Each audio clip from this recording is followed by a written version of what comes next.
Welcome to the Sherdog Radio Network preview for UFC Fight Night 270, Evloev versus Murphy, also known as UFC London.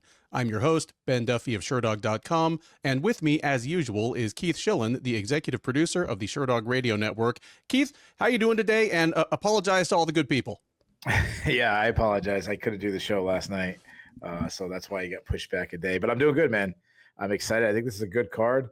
It's been a while since I've been, for a house show, not a numbered pay-per-view, but I think it's a pretty quality one. I think there's a good main event. I think there's some good talent, a lot of good prospects, a lot of tough matchups to pick. So, yeah, I'm excited, man. So I give this card like a B plus, man. So how you doing? I'm doing well. I said this to you off air and I got no pity for it whatsoever, but it's pretty cold down here in Texas this week. It was like 55 out today. I actually had to ask my wife if we needed to bring in the aloe plants and the little kumquat tree from the patio in case it freezes overnight. Looks like it's not going to freeze. Of course, Keith up in Rhode Island has no sympathy for me whatsoever, but yeah, I'm doing well. And I don't think I'm quite as high on this card, but it's not a disaster. It's definitely not like the Mexico and Houston cards where it's like, ugh, what are we doing? So we have this thing up here where everyone calls a false spring, where you'll get like 1 or 2 days where like really nice weather. So it was last week. We had 2 days. I don't remember early in the week, I think it was like Monday or Tuesday. And I think it hit like 60, 65.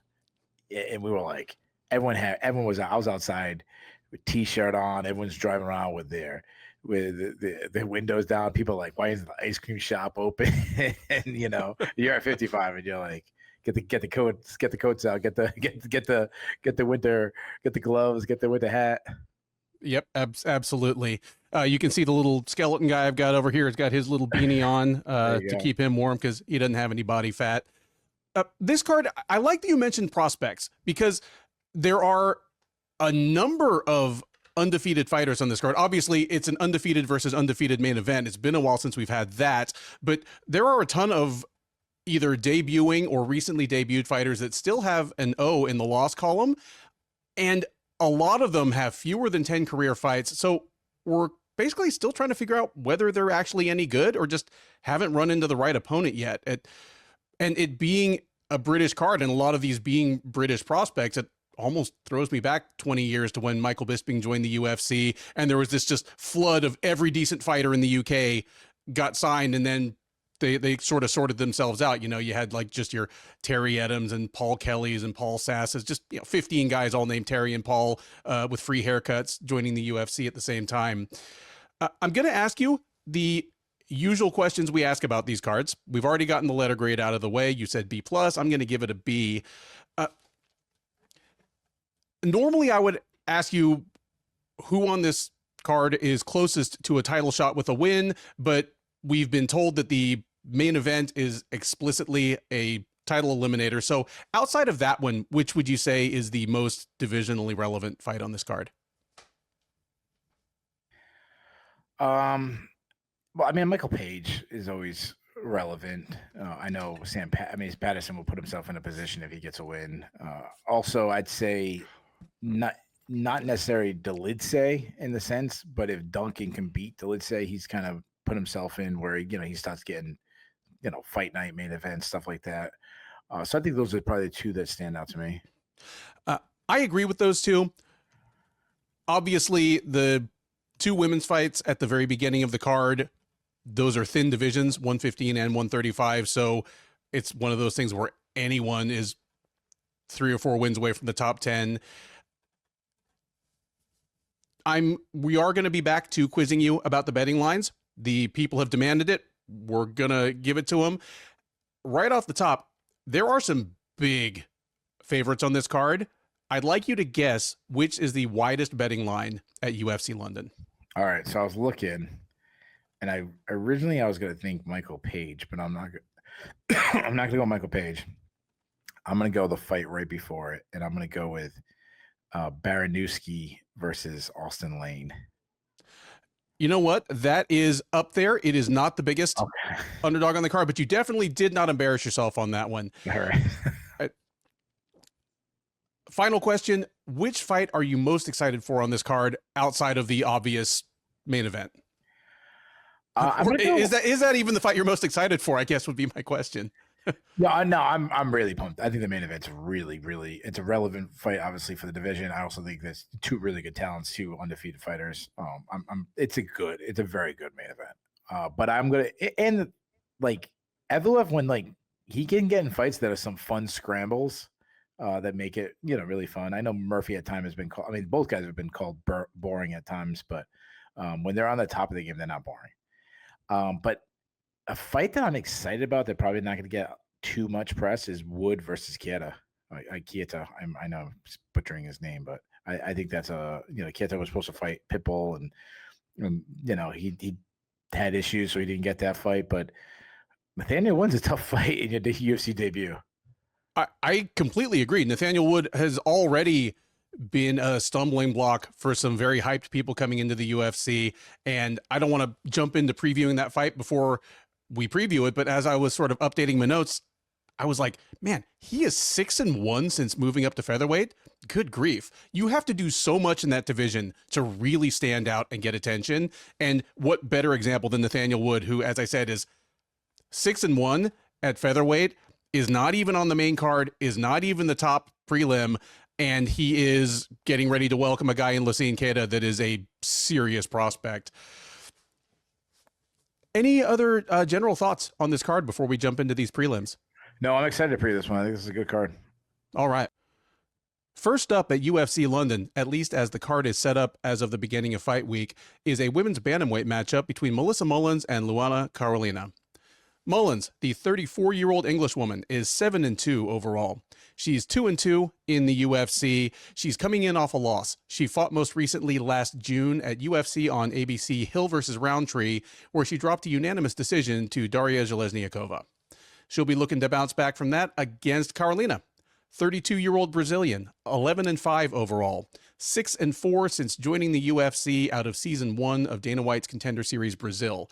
She is also coming in off a loss. She fought at UFC Fight Night Ulberg versus Reyes, that's UFC Perth, last September, where she lost a unanimous decision to Michelle Montague. Odds on this one, this is the only pick'em on the card.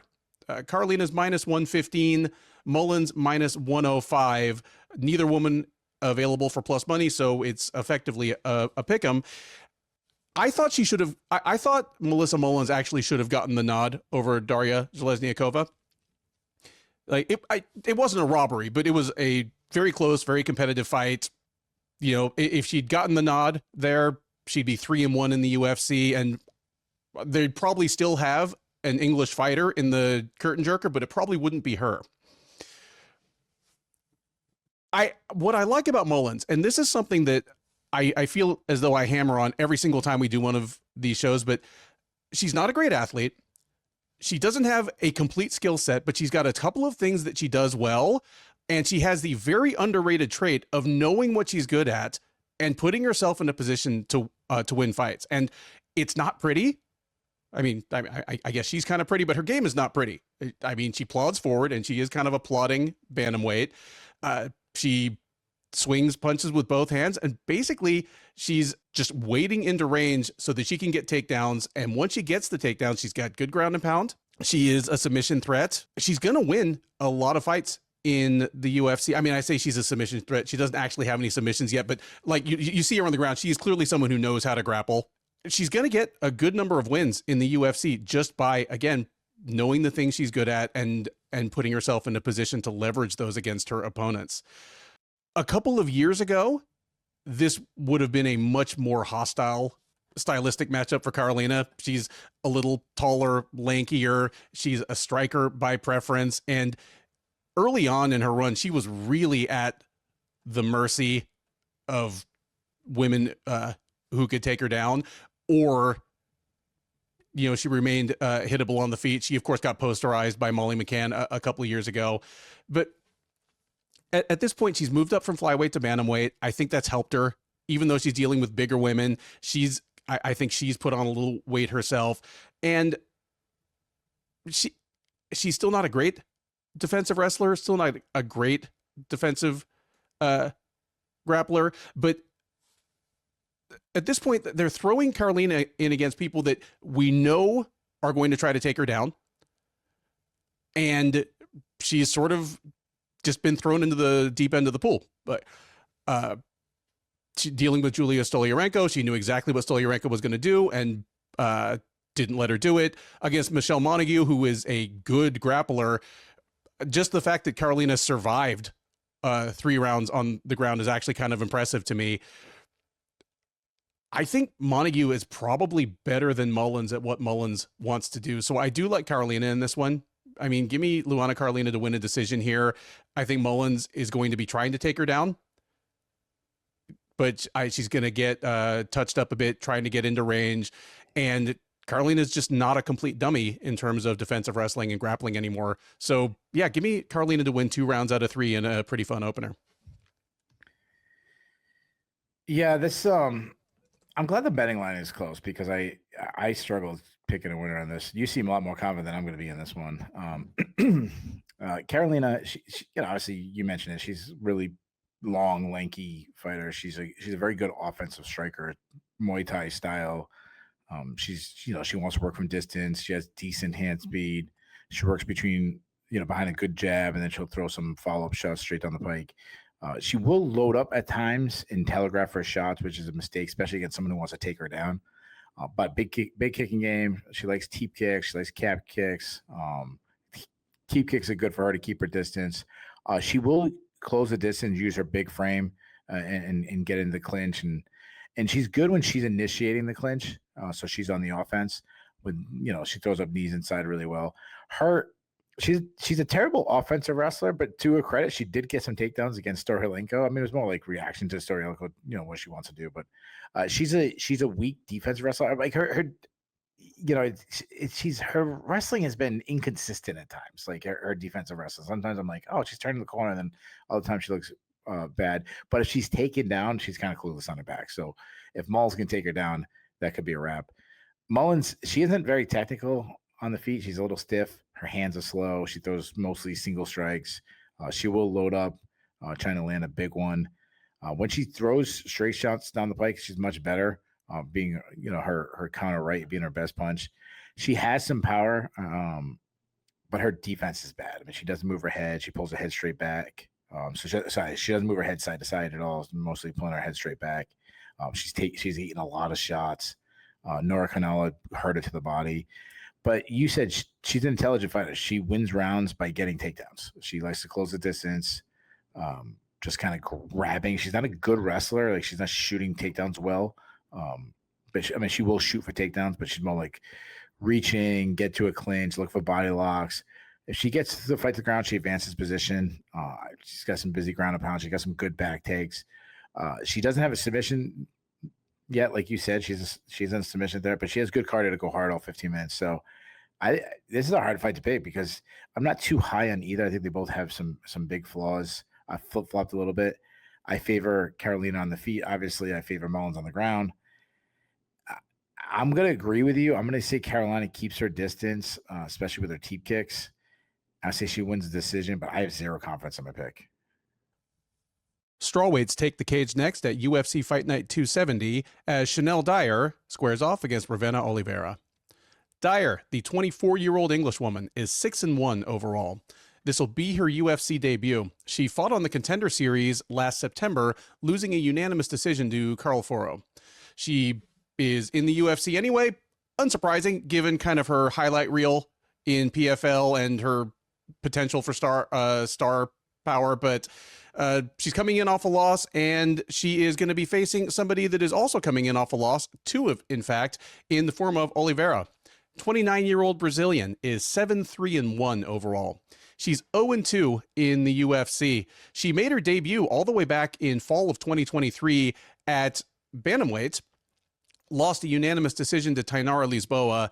She came back almost exactly 2 years later, this past October, and down 2 weight classes, got tapped out by Stephanie Luciano in the 3rd round. So the change in weight class was not the cure-all. She's coming in here looking to snap the first losing streak of her career. She is not favored to get it done. Keith, Shanelle Dyer is your favorite. What is the line? I think she's gonna be pretty big. I'm gonna say, like negative 420. Shanelle Dyer minus 450. Keith nails it again. Yeah, definitely. I'm amused that you nailed that because I don't think Dyer should be that big a favorite. Both of these women look terrible in their last fight. And Dyer is somebody that 2 years ago, when she was in PFL, I remember either tweeting or saying on some podcast that Shanelle Dyer is doing what the PFL wants you to think Dakota Ditcheva is doing. Like they're both like young kickboxers, but at that point, again, 2 years and change ago, Ditcheva was winning decisions and Dyer was knocking people the hell out. Now that has flipped. Dakota Ditcheva has turned a corner where Shanelle Dyer's kind of hit a wall, but she still has potential. She's 24 years old, going to turn 25 next month. Good sized strawweight, a very skilled kickboxer, good athlete, but her appearance on the Contender Series was concerning because Dyer is always going to need to manage distance. She's a classic kickboxer that way. She wants things at a certain range, and Foro was really good at just basically crowding her. Just kept moving forward. Dyer never really got comfortable, and she rightfully lost the decision against someone in Foro that's just, I don't see that much upside in. So here's hoping that in the 6 months in between, Dyer has gotten some reps in the gym and is ready to remedy that against Oliveira, because Oliveira's basically going to do a bargain version of that. I was somewhat excited when I found out that Oliveira was moving down from 135 to 115, because at 135 she was just incredibly short, stumpy, and because she had pretty good raw athleticism, she was pretty strong even at 135. I thought, okay, she moves down to 115. This could be a junior version of Jessica Andrade or Amanda Lemos moving down, where just everything clicks once you have more physical horsepower than your opponents. But Oliveira looked terrible against Luciano. Like, she struggled to get into range against Luciano. She struggled to take Luciano down. And then when Luciano decided to take her down, she took her down easily. Second round and third round. And by the third round, Oliveira was beat up and tired enough that Stephanie Luciano tapped her out pretty easily. I favor Dyer in this fight, but I sure don't favor her to the tune of minus 450. Because looking at how Carol Foro beat Shanelle Dyer, that's what Oliveira is at least going to try to do. I am going to go with Dyer by decision here.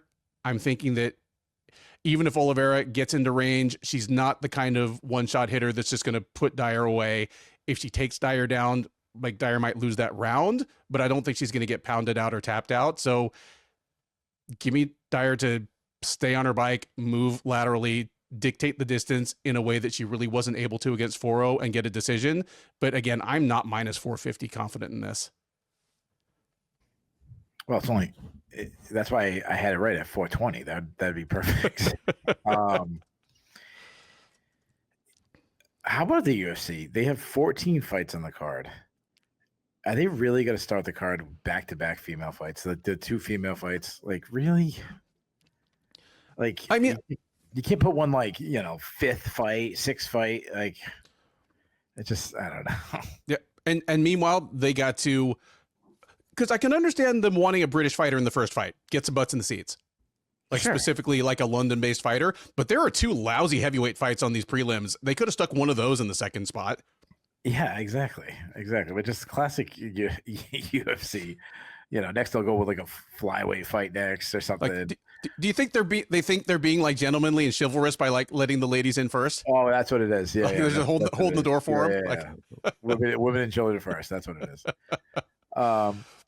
Oliveira, I mean, I think you're a little higher on it than I am. I don't think she's a UFC talent. She's fairly athletic. I'll give her that. She's aggressive. She likes to brawl. Throws a lot of big winging punches. She is better when she cleans it up and just throws them straight, straight 1-2s. The problem is she's slow. She does have decent pop. She has 6 TKOs. She throws a lot of kicks, but she doesn't set them up. Her defense sucks. She pulls her head straight back on the center line. She can close the distance and grind the clinch and look for body lock takedowns, but she's not very good at them.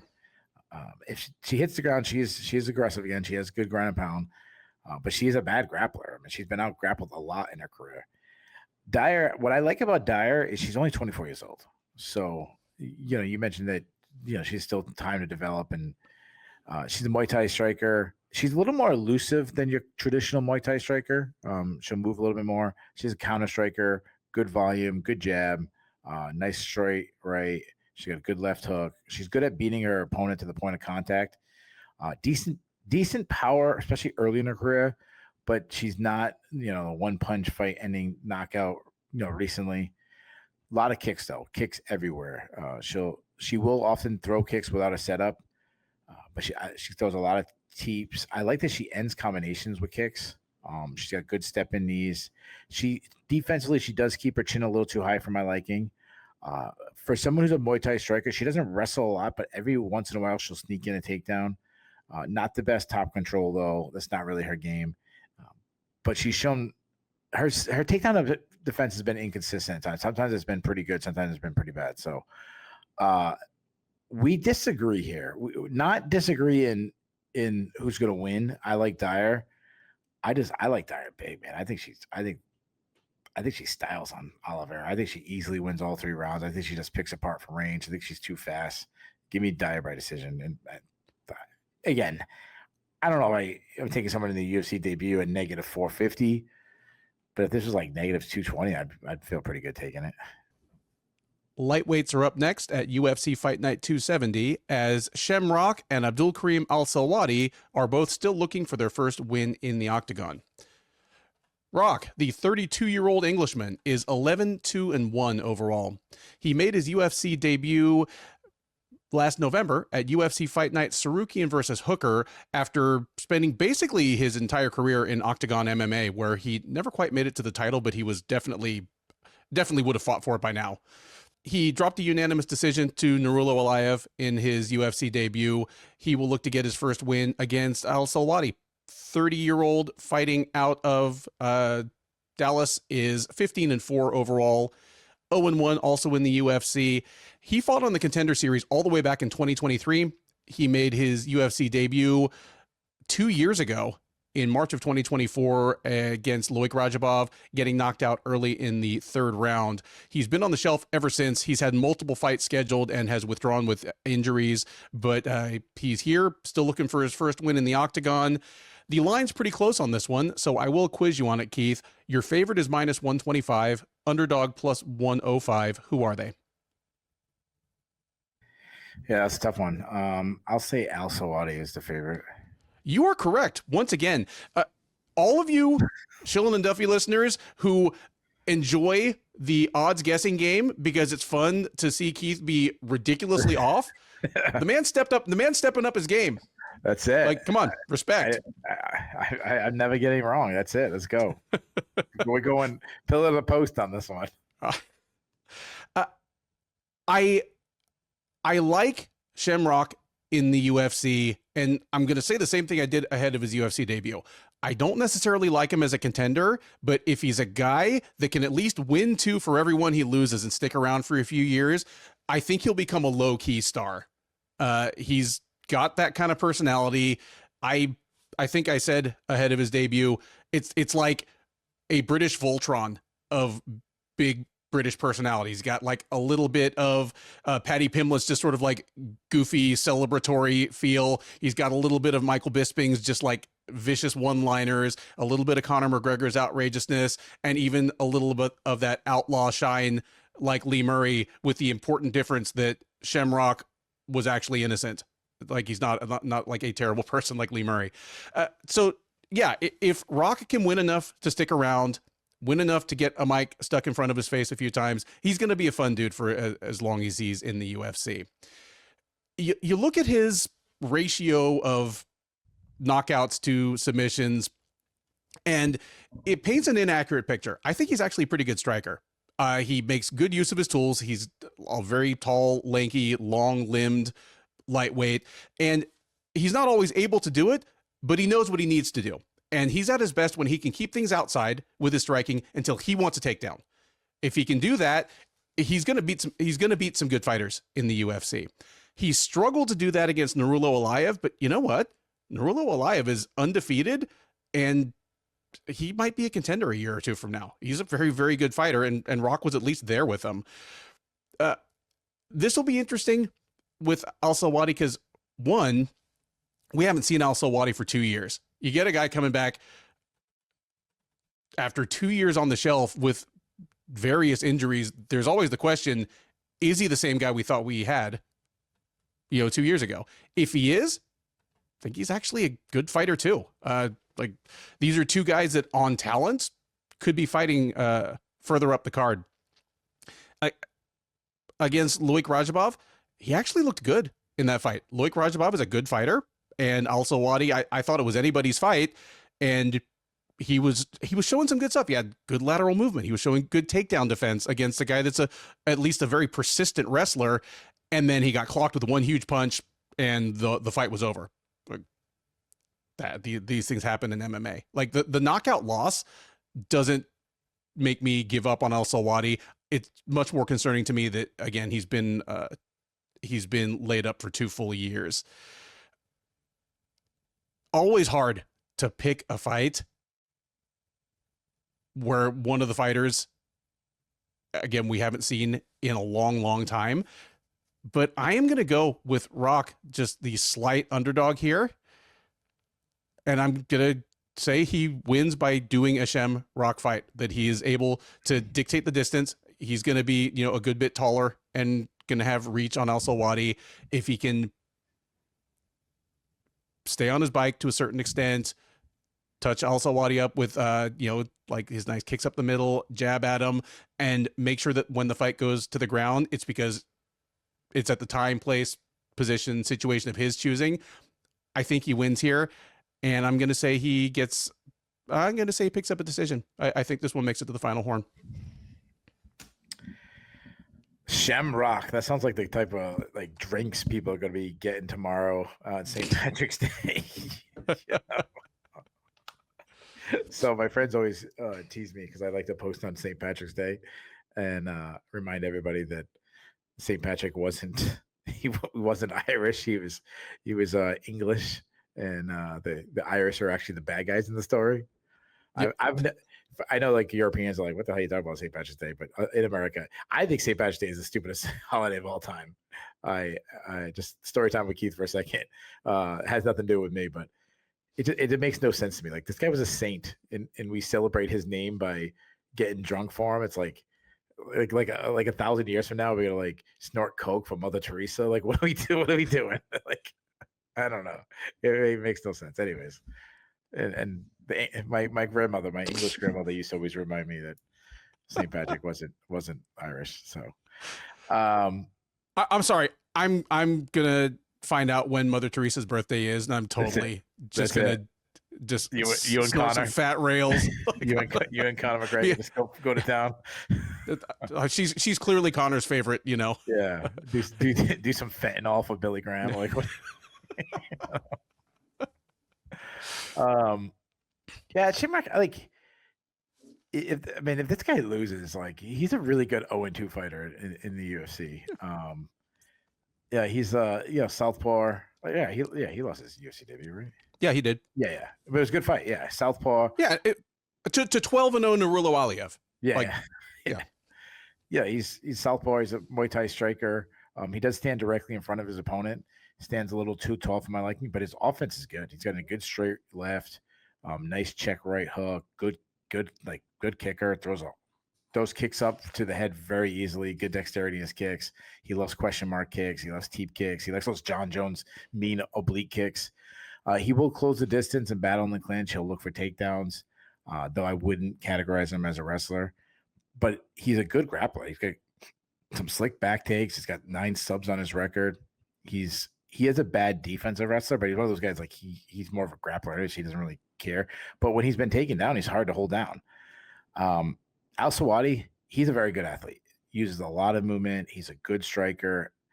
He's one of the guys who has a rare. Now, of course, I'm going based off of years ago, but he's one of these guys who has a rare ability to land well while backing up. He does well to dart in and on the range. He changes stances a lot. He's got good footwork. We've cut angles, and so he's kind of always, surprising which way he's coming at you.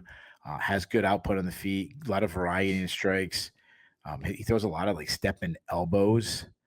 He set up his shots well with feints, good snap on his shots. I like his power. He'll throw some hard calf kicks.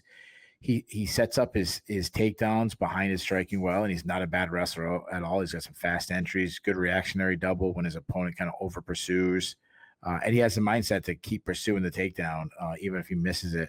And a good gas tank. He can go hard all 15 minutes. So I think this is a great matchup. I'm glad that the line is close. I think both guys are pretty equal. I like both guys. This is going to be our first disagreement, though. I'm going to lean Al-Selwady. I think both guys are going to have their moments. But when I break them down, I say, what is the biggest advantage anybody has? I kind of like put them in like almost 4 categories, like, Shamrock's striking versus Al-Selwady's striking defense, and then flip it, and then the same thing, like this guy's wrestling versus their wrestling defense, and flip it. And I think the biggest advantage I see is Al-Selwady's offensive wrestling versus Rock's defensive wrestling. Though Rock is hard to hold down, that's why I think it's going to be close. But give me Al-Selwady by decision. Next up on the UFC London prelims is a heavyweight matchup between Mario Pinto and the debuting Felipe Franco. Pinto, the 28-year-old from Portugal, is 11-0 overall. He is 2-0 since joining the UFC out of Season 8 of Dana White's Contender Series. He fought most recently at UFC Fight Night Oliveira versus Gamrot, that's UFC Rio, last October, where he knocked out Jonata Janiz in the second round. He had been scheduled to take on Mick Parkin. Parkin withdrew from the card at the beginning of February, and it actually took the UFC a couple of weeks to find a replacement. They found one in the form of Franco. 25-year-old Brazilian is 10-1 overall. This will be his UFC debut, obviously, but he fought on the Contender Series last September, actually lost on the Contender Series, got tapped out in the third round by Freddie Vidal. He's fought twice more since then in kind of, frankly, medium-size Brazilian shows, but they gave him the call. He's going to step up to heavyweight here. And Keith, Mario Pinto is unsurprisingly your favorite. What is the line? I'm starting to think this guy might be the biggest favorite. Negative a minus 650. Mario Pinto minus 900. Felipe Franco plus 600. Wow. It's kind of interesting that Mario Pinto was originally scheduled to take on Mick Parkin, because Mick Parkin is a crowd favorite in England, whatever we may think of his upside as a heavyweight. And Pinto was going to be a favorite against him too. Like, kind of interesting that they were going to do their man dirty like that. But Pinto is a huge favorite against Franco, and I kind of get why. Here's the thing: like, Franco is a guy that at light heavyweight could probably stick around the UFC. He is strong as an ox. He hits hard. He's a decent athlete. His skills are super, super raw at the moment, but the most concerning thing about his appearance on the Contender Series, well, there were a couple of concerning things, but one was that just, again, raw skills. Like, he hits hard, but can't defend himself very well on the feet, and he got really tired. It was basically a fatigue tap out late in the third round in that fight. The good news for him is that Mario Pinto is not going to try to take him down. The bad news is Pinto is going to be so much bigger than him and have so much reach on him. And Pinto's he's a fairly raw prospect himself at this point, but he is going to pelt Franco at range. Like, he uses his long reach well already with his hands. Like, he hurts people with punches that are connecting outside of his opponent's punching range. Like, he's sort of getting people on the end of his punches. Like, Franco's best chance in this, aside from just landing a wild haymaker, which is always possible at heavyweight, would actually probably be for him to take Pinto down. But I don't like his chances of doing that. This is one of those rare fights where I understand why a minus 900 line is what it is. I think Pinto destroys Franco. Give me Pinto by first round knockout. Yeah, this is this fight could end pretty violent. I mean, Pinto. The thing that stands out with this guy is just he's a big heavyweight. The guy's 6'5", long and lanky, kickboxer, and he's a good striker. He's more technical than he looks at times. He uses footwork to kind of keep his space, works behind a good jab, a nice hard left hook. He has really big power. Obviously, he's got 6 TKOs. I mean, his KO over at Austin Lane was awesome. He does have some defensive issues, so I do think Franco has a better chance to land that haymaker than the line says, and that's because Pinto pillars too much, or he pulls his head straight back at times. He was actually getting caught at times against Austin Lane. I mean, it was it was a fairly quick fight, but I mean, Austin Lane is not a high level UFC talent. He's not much of an offensive wrestler. He does have a single sub on his record. His defensive wrestling isn't the best, but he has, when you watch, I know he's been winning quickly, but if you go dig deep on him, his cardio is not bad for a guy who's a really big, hulking kind of man. Franco, what I like about him, he's only 25, so yeah, he probably will fight at light heavyweight, but if he sticks at heavyweight, the dude's super young. I don't have the best take on him because there isn't too much film on him. Trying to find regional film, but what I've seen, a little bit of a jab. He does have some power, as you say. I'd say like plus power. I don't, he's not Derek Lewis, but nice stepping knees. He avoids strikes by pulling his head straight back, so I don't like that. He's not a bad wrestler, as you mentioned. He will shoot for takedowns. Again, a lot of his takedowns against very low level talent, but he has a submission threat. He's got 4 subs on his record, so I think the odds are way off. I think this could be a little bit of a trap fight, and I think that's a little bit that I'm not that high on Pinto. Like, I think he's definitely UFC talent and intriguing heavyweight, but I've seen like some people think he's like a future like top 5 heavyweight, and I'm not in that category. I think this is a fairly winnable fight for Franco. Like, obviously the odds are on Pinto's side, and I do favor him, but he could land that one big blow, or he can get those takedowns. That said, I still think Pinto lands a big shot. The size advantage is I think it's going to be too much. I think Pinto wins by KO. So by like what I'm saying, my prediction is fits under the negative minus 900. Like, he should be a big favorite based on how I'm picking it. So I'm going Pinto in first round knockout, but I wouldn't put it anywhere. Like, I wouldn't add him to parlays or anything like that. Like, I'd stay away from this fight. We head now to the middleweight division at UFC London as Mantas Kondratavicius takes on Antonio Trocoli. Kondratavicius, the 26-year-old Lithuanian, is 8-1 overall. This will be his UFC debut. He fought on the Contender Series last September, knocking out Johnny Barbier in the first round. He's on a 3-fight win streak, all 3 of them first-round finishes. He will look to make it 4 in a row and make a bit of a splash in his new promotion at the expense of Trocoli. 35-year-old Brazilian is 12-6 with 1 no contest overall.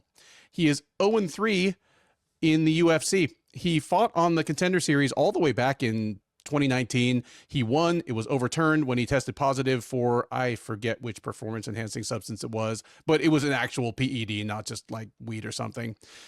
He was signed to the UFC 2 years ago, and since then he has losses to Shara Bullet, Tresean Gore, and Mansur Abdul-Malik. The most recent of those, the Abdul-Malik fight, was at UFC 323 back in December, where he got guillotined in like a minute and 10 seconds. Unsurprisingly, the debuting Kondratavicius is your favorite. Keith, would you care to take a guess at what the line is? You know it's less than minus 900. Yeah. And you know it's more than minus 200. I'll say like 400. Kondratavicius minus 750. Trocoli plus 525. That streak is over. Yeah. All right. So just so you know, when we go to, at least when I go to do tape study on a debuting fighter, we do it the same way you do. I Google them and look them up on YouTube. And when you look up Mantas Kondratavicius on YouTube, all of your top results are, this guy has insane knockout power. Watch Mantas Kondratavicius kill some guy. And then you realize that they're all highlights of like the same two fights. Now, no, he does have good power and he does knock out a lot of people, and he's just 26, which is nice. But here's the thing. He is basically like mentally a light heavyweight in the body of a middleweight. And for who knows, he may be a light heavyweight at some point. Like he's a pretty big dude for 185. But in terms of being a guy with good power who is all offense, no defense, and not great fight IQ, kind of your stock 205er, that's Kondratavicius. What I noticed in going back and watching his fights is how often he has been getting hit squarely by bad fighters. Like he's winning and he's knocking people out quickly because, you know, he's younger, faster, hits harder, just the classic regional up-and-comer who's just overwhelming people that don't have his physical gifts and kind of will to leverage their offense. But his last fight in Cage Warriors, a not that great fighter, plunked him square in the face a couple times in a 45-second fight. There are about 20 middleweights in the UFC right now that would watch that fight and go, oh, I got this dude. I just don't think Antonio Trocoli is one of them. Here's the thing. Kondratavicius, he is a work in progress. He may be a future contender in this division, but he's going to take some lumps along the way. He's so raw. But Trocoli's just given next to no indication that he is a UFC level talent. He's an absolutely huge guy. He's like a 6'5" middleweight, and he looks like a heavyweight. He's not a Kendall Grove, like skinny, emaciated 185er, like, especially from the waist up. He's got this V taper. He looks like somebody stuck like Ryan Bader's torso on a pair of stilts. And he used to fight at 170. I don't know how he did that, but he's a good submission grappler that doesn't try to get the fight to the ground sometimes when he should, can't get the fight to the ground sometimes when he tries. He has decent power just because he is so huge, but his defense is terrible on the feet. I don't like Kondratavicius at minus 750 here because, again, he himself is so hittable, and you know these guys run into the middle of the cage and swing on each other like mad for 60 seconds. They do that 10 times. Maybe Kondratavicius wins 7 of them, but I'm not betting on that at minus 750. Give me Kondratavicius by first round knockout, and the UFC's hype level for him is going to go through the roof. And Keith and I will be sitting here on the recap going, just tap the brakes a little bit. This guy is going to have a bad loss to a bad fighter before he really gets through his learning curve. I just don't think Antonio Trocoli is the bad fighter to do it. I've got Kondratavicius by first round KO. Yeah, this fight. I'm 100% with you with like taking this guy. I don't like taking anybody at minus, anything minus over 500. It's kind of insane. Just the way the sport is. I've seen so many upsets in my life. Trocoli, Trocoli's a big dude. I mean, he's 6'5". He fights out of both stances. He tries to hand fight a lot and uses reach that way, which I don't mind. I enjoy hand fighting. The problem is he's not a very good striker. He's not much of a boxer at all. He avoids strikes by backing his head straight up. I do like his like lower like tools. I like his step in knees. I think it's the best part of his game. He doesn't check leg kicks, but he throws a lot of kicks. I go back to like Magomedov, like he tore up his legs. He will look for some takedowns, but he isn't very good at it. He does close the distance and uses size well in the clinch. He looks for like upper body takedowns or some like judo throws and trips inside. He will try some entries in the outside, but again, he's not very good at it. He'll shoot really far away without a setup. If he gets the fight to the ground, he's not a bad grappler. He's got some solid back tags. He has some, 5 subs on his record. But he was quickly subbed by Trayshawn Gore, which has not aged well, and he's gassed out in the past. Now, Mantas, he's only 26 years old, so I like that. He's a Muay Thai kickboxer. He really stands directly in front of his opponent, throws some straight shots. You mentioned he does have good power. Fights behind like a high guard defense. which he needs because he lacks head movement. As you said, he gets hit a lot. Not much of an offensive wrestler. Decent takedown defense. He's not a bad grappler. He does have 2 subs on his record. So I do favor Mantas on the feet. I might give Trocoli the advantage on the ground. I'm glad that like you had a lot of pushback on Mantas. I don't know how good he is, but I know how bad Trocoli is. So I will go Mantas. I say I beats Trocoli up on the feet, and I say he finishes him in the second round. Give me Mantas by second round knockout. Next up at UFC Fight Night 270 is a heavyweight matchup. It's a zoo fight, Keith. The Vanilla Gorilla versus the Balkan Bear as Louie Sutherland takes on Brando Pericic. Sutherland, 32-year-old Englishman, is 10-4 overall, 0-1 in the UFC. He made his debut at UFC 321 last October, where he ran into the Walter Walker heel hook express, tapping out in just 84 seconds. That snapped a 4-fight win streak for him. He's going to try to get back into the win column against Pericic. 31-year-old Australian is 5-1 overall. He is 1-0 in the UFC. He made his debut last September at UFC Perth, knocking out Elisha Ellison in the first round. He's on a 3-fight win streak. Pericic is your favorite, Keith. Take a guess at what the line is. I'm gonna say he's pretty big. I'll say like minus 350. Not quite that bad. Pericic minus 270, Sutherland plus 220. I'm gonna flip this one to you for your take on this heavyweight matchup. You said it's the Vanilla Gorilla versus the Balkan Bear? Yeah, the Balkan Bear. All right, let's do this. Let's fast pass this fight and break down who would win, a bear or a gorilla. I think a bear, just because here's the thing, like a full grown like grizzly or polar bear is like 2.5 times as heavy as the biggest gorilla. Like a big gorilla is like 500 pounds and a bear is like over 1,000. Like I'm going grizzly on that. Yeah. How about a grizzly versus a polar bear? That's an interesting one. I'm sure it's happened. Yeah, because they're both way up there north. Yeah. Interesting. But as far as fast pass goes, I'm gonna go with the Balkan Bear. I'll say he wins by. Let's say he's. Let's see. I don't know what I put down. Oh, I put down fast pass. I didn't have a prediction. I'll say he wins by. I'll say he wins by first round knockout. I hope you're right. And I hope you're right. But I think. I think you might be wrong. I've got Pericic, but I'm guessing he wins a decision. Louie Sutherland's head is full of cement. He gets tapped out quick, but not knocked out. So I got Pericic by decision. And I'm sorry, you hit the fast pass, and then I actually gave like 10 seconds worth of actual analysis. I'll do better next week. No, but honestly, I was talking about polar bears and that I'm interested. Who would win in a fight, a grizzly bear or a polar bear? Who's in the comments? Let us know who would win, grizzly bear or polar bear, and why. I didn't realize we were still going. I thought we went to a break. No, it's perfect. A grizzly bear's bigger, right? I think they're close in size, like when full grown.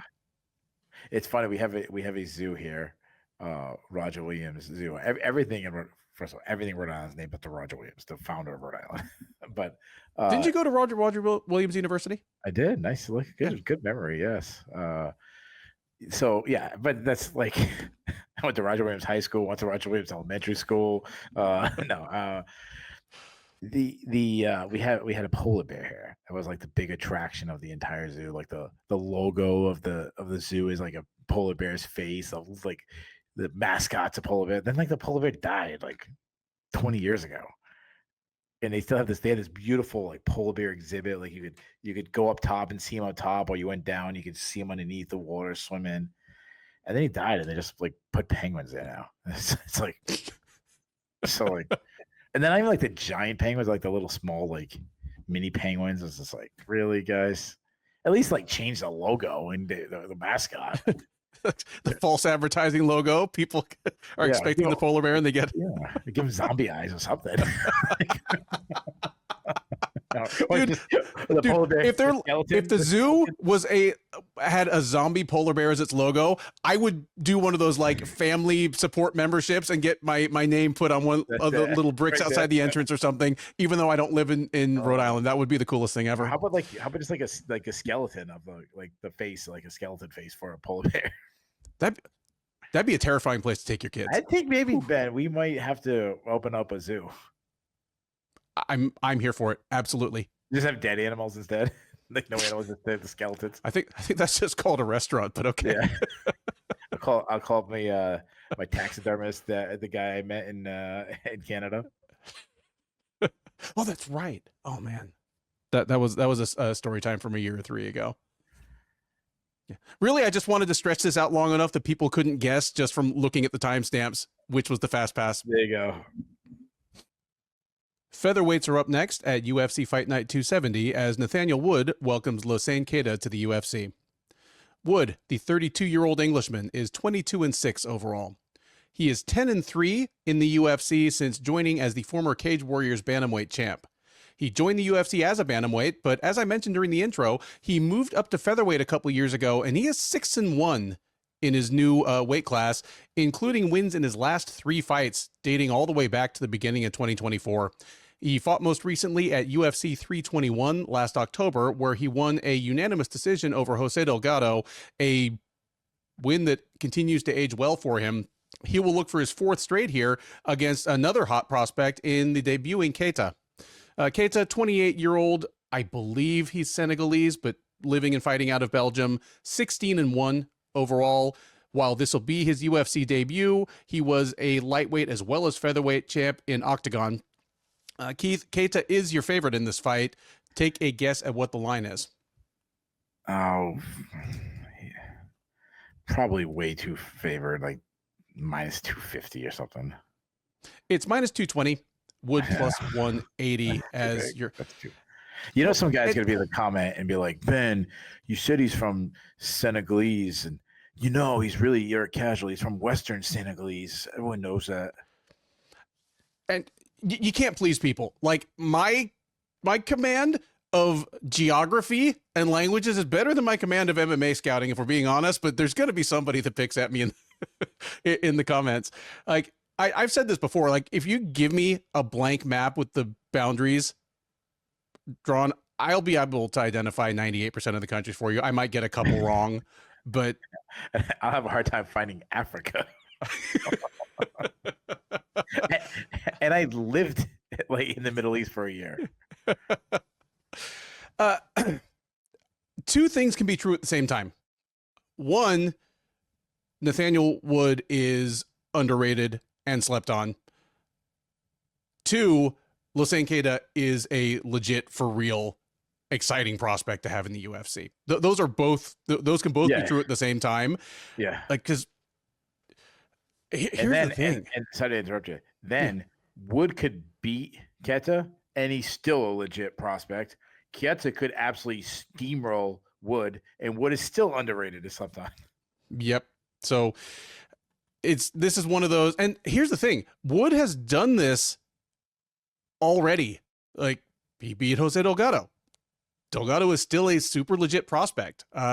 He beat Charles Jourdain several years ago when Jourdain was like still on a pretty hot streak. Like he might do that to Keita, or Keita might thrash him in 3 minutes.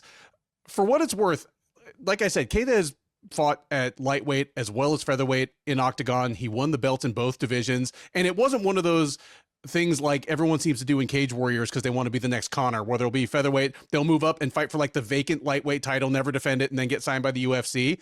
Keita is like a multiple time champ in both divisions. Having said that, if he can make 145 comfortably, I like that better for him. Like he'd probably be fine in either division, but he is I mean, you look at him, like you look at the way he's built, you look at the way he moves in the cage, like he is fast, he has big power, he throws a good variety of strikes, he's pretty defensively sound. Like you look at his record and he has a TKO loss on it, but it's a TKO from like an injury. It's not like somebody just clocked him in the head. what I like about him as a guy that, he's still just 28 years old, but, he's had the speed advantage on basically everybody he's ever fought. He already has weapons that work well outside and inside. Like he's not one of those kickboxers that can just be taken completely out of his game by somebody trying to put him on the back foot. Like he's already got a little more depth to his game than a lot of prospects do when they get to the UFC. In two of the deepest divisions in the UFC, I'm really, really slow to proclaim Keita a future title contender at 145 or 155, but it definitely would not surprise me. Like I'm not comfortable with him as a greater than 2-1 favorite over Nathaniel Wood, but there's every chance that he goes out there and makes it look like that. Sure. He's going to be bigger than Wood. He's going to be faster. Everybody's bigger than Wood in the division. Yeah. Like Wood wasn't a huge bantamweight, and he's about average, maybe slightly undersized. Featherweight. Yeah, Keita's going to be bigger. He's going to be faster. He's going to hit harder on a shot for shot basis. I do think he wins this one. And I think I'm going to say Keita gets like a third round TKO after just kind of putting a lot of punishment on Wood. But Wood's going to come out with a really good game plan. He and his team are going to figure out what they think their best route is to beating Keita. It's probably going to be something like trying to stick on the outside, even though they are at the reach disadvantage, and just like trying to keep him at the end of the jab, kick his legs, maybe try a few takedowns. Maybe we get a close, tricky, sticky first round. Maybe Keita even loses the first round as he's just trying to get his reads. But once he pours it on, I do think just the offense, the damage is going to start piling up on Wood. So give me Keita by third round TKO. Yeah, this is a really intriguing fight. I don't understand why it's not on the main card. It's funny, like Keita came in, they were going to give him Pitbull in a huge fight, and now he's fighting Wood instead, and he's like, I don't want to say buried on the pin, but it's like halfway up the card. Like, why? Yeah. And they're doing this to Wood in England. Yeah. I know. Nathaniel, he's one of my kind of guys. Like, he's a very well-rounded, overachieving type fighter. He's a good striker, very clean boxer, accurate. He's got a good, nice stiff jab, nice straight right. He has more power than you think. He avoids strikes by shoulder rolling, which I'm not a fan of, and especially not doing against, taking a chance against someone like Keita. I mean, I understand that shoulder roll takes away power, but I'm still not a fan of it. He has been hit more than I like, and he's been rocked in a bunch of fights. But in fairness, he's fought a lot of really good fighters in the UFC. He throws a lot of teep kicks. I know I leave this in my notes a lot because it was a long time ago, but I go back to Charles Ross when he beat him up just by throwing calf kicks over and over again. He combines punches and kicks well together. He does best when he's in that mid range or even in the pocket. He isn't a bad wrestler. He'll get some takedowns from body lock position, more like a guy like he'll throw a combination and just lock in the body and drop. Like more opportunistic, but he will shoot some takedowns from the outside too. He's a good overall grappler, big submission artist. He's got 6 subs on his record, good submission defense. He's got a lot of experience. Things are going bad. He's not just gonna crumble. Keita's fast. I mean, he's super fast. Nice snap on his shots. Throws big combinations. You mentioned he's got massive power. That's because he really steps into his shots. He does load up a lot, throwing a lot of looping punches, a lot of overhand rights. He will eat some shots because he stands directly in front of his opponent and he wants to brawl, and it's like extremely dangerous and stupid to brawl with him. Though he has been rocked and dropped in fights. I like his step in knees. He'll do some spinning attacks. Not much of an offensive wrestler. Like, he can get a takedown, but it's not really his game plan. He's a weaker defensive wrestler, but to his credit, he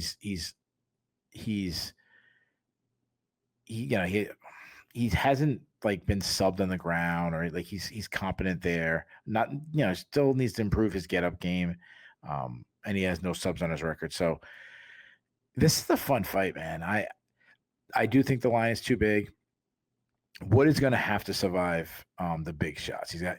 I kind of view it a little different where I think he has to survive early, and then his craftiness, his grittiness, I think he has better chance going at deeper it goes. Maybe Keita gasses a little bit because he throws hard. I know he's fought in championship fights and stuff, but Sure.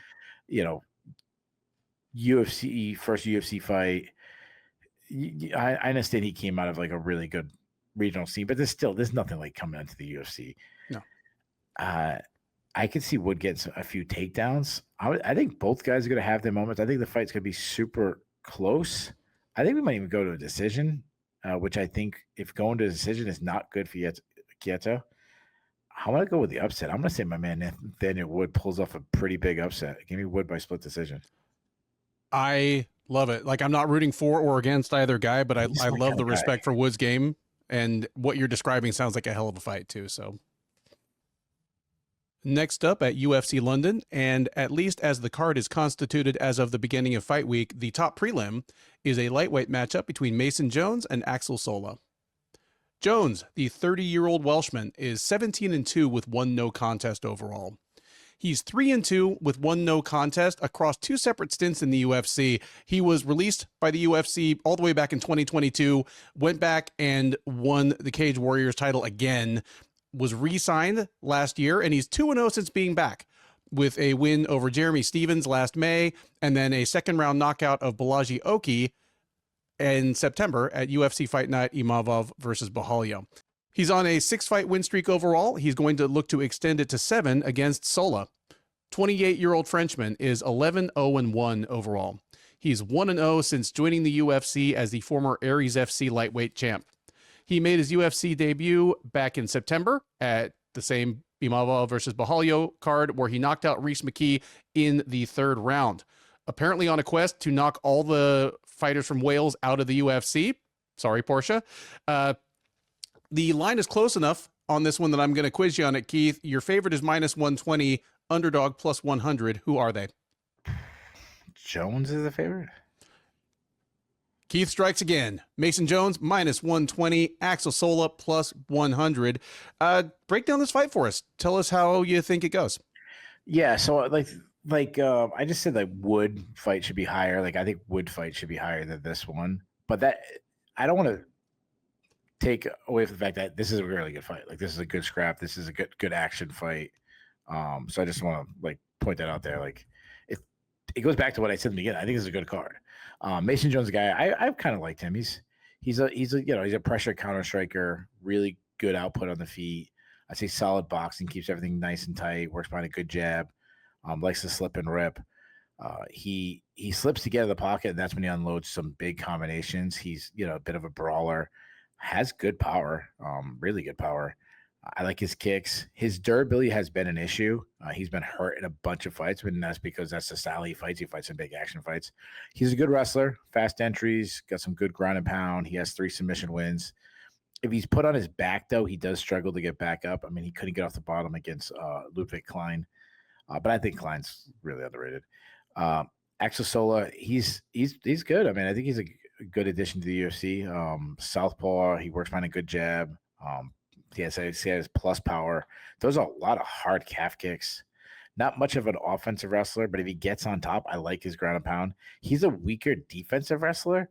And the worst thing is if he gets taken down, he really struggles to get back to his feet. So I've seen a lot of people like Sola a lot, before his UFC debut and in this fight. And they I think he's decent. Like, I definitely think he's a UFC talent. I just think Jones is well-rounded. I think his game is better everywhere. I think he pushes the pace. I think he secures some takedowns. Sola's tough, but I'll say Jones wins by decision. Yeah, I like Jones's game as well. I think he's a little underrated, and he's underrated in the way I seem to underrate a lot of UK fighters. Like he's a better athlete than I thought he was. He's a better wrestler than I thought he was. He also does seem to be just a little better overall this time around back in the UFC. And maybe that's just the difference between being 24 and being 29, or now Sure. 30, about to turn 31. He just may be like a physically stronger guy and just more in his prime as far as fighting physicality goes. Axel Sola still looks good to me at times, but doesn't have the kind of, like, I haven't seen any single performance by him against a decent opponent that was just a comprehensive performance that made me go, okay, this guy is the real deal as a lightweight prospect. Jones is a slight favorite here, and I'm more confident in him than minus 120, honestly. I think Jones is probably going to give at least as good as he gets on the feet, and I think Jones can take Sola down. I don't know whether Sola can take Jones down, but I don't think he's going to try. Give me Jones by decision in this one, and Keith is more of a lock of the night guy than I am, but I am confident in Jones. I'm more than minus 120 confident in him. I'm still not sold on Axel Sola. I am sold on Mason Jones as at least being a better than middle of the road UFC lightweight. Trying to make Porter Baines happy. Well, if all the Welsh fighters get knocked out of the UFC, then she's going to have to like join. They're going to add an atomweight division and it'll be Porter Baines. Like, yeah. And we'll have to abstain from previewing her fight since she's like one of our favorite listeners. There you go.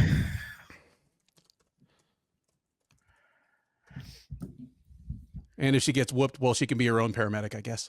She's the best female listener since that one girl that she listened every week, just hate on me. Like, everything I said, she'd hate on me. That's so funny. Like every single week, just like, damn, girl. It's the double standard. I'm like, Mom, the double standard. Mom, will you stop watching the podcast and commented on the podcast? The 6-fight main card of UFC Fight Night 270 begins with a featherweight matchup between the debuting Curtis Campbell and Danny Silva. Campbell, the 23-year-old from Liverpool, is a perfect 8-0 as a professional. He fought on the Contender Series last September, knocking out Demba Sek in a minute and a half. He'll try to keep his professional record unspotted here against Silva. The 29-year-old from Orange County, California, is 10-2 as a professional. He's 2-1 since joining the UFC out of Season 7 of the Contender Series. He won his first 2 fights in the UFC before running into Kevin Vallejos at UFC on ESPN Tyra vs. Park last August. He came out on the wrong end of a unanimous decision against Vallejos, but that loss has not aged too badly considering what Vallejos just barely did to perennial contender Josh Emmett last weekend. Silva looking to bounce back from that. He is not favored to do so. Campbell is your favorite, Keith. What is the line? Well, it's got to be close. Like, if it was closer than minus 200, I would ask you to guess the fighters. But but you are correct. It is exactly minus 200. Silva plus 170. Surprise coming back. I mean, you're giving the look that I kind of gave alone here in my office when I saw that line, because the bettors that are driving that line either know something about Curtis Campbell that I don't, which is possible, or they haven't watched Danny Silva, which if they haven't, they shouldn't be betting on his fights. Yeah. Tell me how you see this one. And, either before or after you give your actual pick for the fight, what kind of upside do you see in Campbell? Like, if you think he's going to lose on Saturday, then that says one thing, but no, I think Campbell's good. I think he's definitely good. I'll start with him then. I was going to start with Silva, but yeah, I think he's good. Like, he's only 23, so that's the first thing that stands out. His striking is really good. He's southpaw, very like Taekwondo style, but he's a Taekwondo guy that he's not a point fighter like a Stephen Thompson is. He's got nice power. Throws a lot of kicks. He will throw naked kicks. He won't set them up at times, so that's concerning. But everything, coming from that side stance. He will look for takedowns. He likes some body lock takedowns. He advances his position on the ground. He's got good ground and pound, and he has a bunch of subs when he was an amateur, not as a pro. And he's got a lot of good experience for a guy coming into the UFC based on like a longer amateur career. He's got a tough fight right away though. Like, Danny Silva's he's a good fighter. He fights out of both stances, solid boxing, keeps everything tight. Uses a lot of feints to set up his shots, cuts angles really well with his footwork, fast hands. He draws power because he really steps in the shot. I'd say it's like plus power. Like, go back to when he hurt Josh Kulabau, who's is a pretty solid fighter. Works the body well. He's got some good calf kicks. He dropped Kulba with a calf kick also. Defense has been a little bit of an issue. He pillars a little bit. He also rolls with punches. So I don't like that. Doesn't move his head enough. Because of his very boxing style, that's he's a very boxing. It doesn't work as well in MMA, that all that head rolls and all that stuff. Against Vallejos, he went to the other extreme and he was hanging his hands really low. Like I kind of hope he kind of get in between, maybe like a high guard defense. He can close the distance and battle well inside. He looks for clinch takedowns. He also does some slide bys, which you don't see often in MMA, which I like. Is kind of fun. If he gets to get takedowns from entries, it's like he can get some takedowns from entries, but it's not his strength. It's more of like he has to like time it if you over pursue. But he's got good cardio. So sorry, my notes are a little. I messed up. My notes are kind of all over the place. I think Campbell's a really good addition to the UFC. Like no doubt, should he be a 2-1 favorite? I don't think so. I think Silva's a really good fighter. I think this is a close fight. I expect both guys to have their moments, especially if it stays on the feet with Campbell's style, tricky style. I think it's really close. But I'm going to go with the upset. I'm going to go Silva here. I'm going to say Silva wins based on experience, a couple takedowns, his pace. Give me Silva by split decision. I love the pick there. And, I kind of preloaded it a little bit by saying, I don't know how I feel about this line. Like, Campbell's good, but Silva clearly underrated if he's, an almost 2-1 underdog against a debuting fighter. But I spoiler out of the way. This is our consensus upset pick of the evening. And there is the possibility that it's going to look real silly if Campbell just uncorks like a 3-piece combo and knocks out Silva in short order, but I don't see that happening. And a lot of Silva's game kind of runs on him being inside the distance that Campbell prefers to fight at. Like just, takedowns from the inside. You mentioned like he'll do a slide by. He has some nice work from the clinch. I think he's going to make Campbell uncomfortable. This could be one where we see Campbell throw a couple of really dazzling strikes, whether they land or not, but just ends up leaving the guns in the holsters for a lot of the fight as Silva just succeeds in having him on the back foot.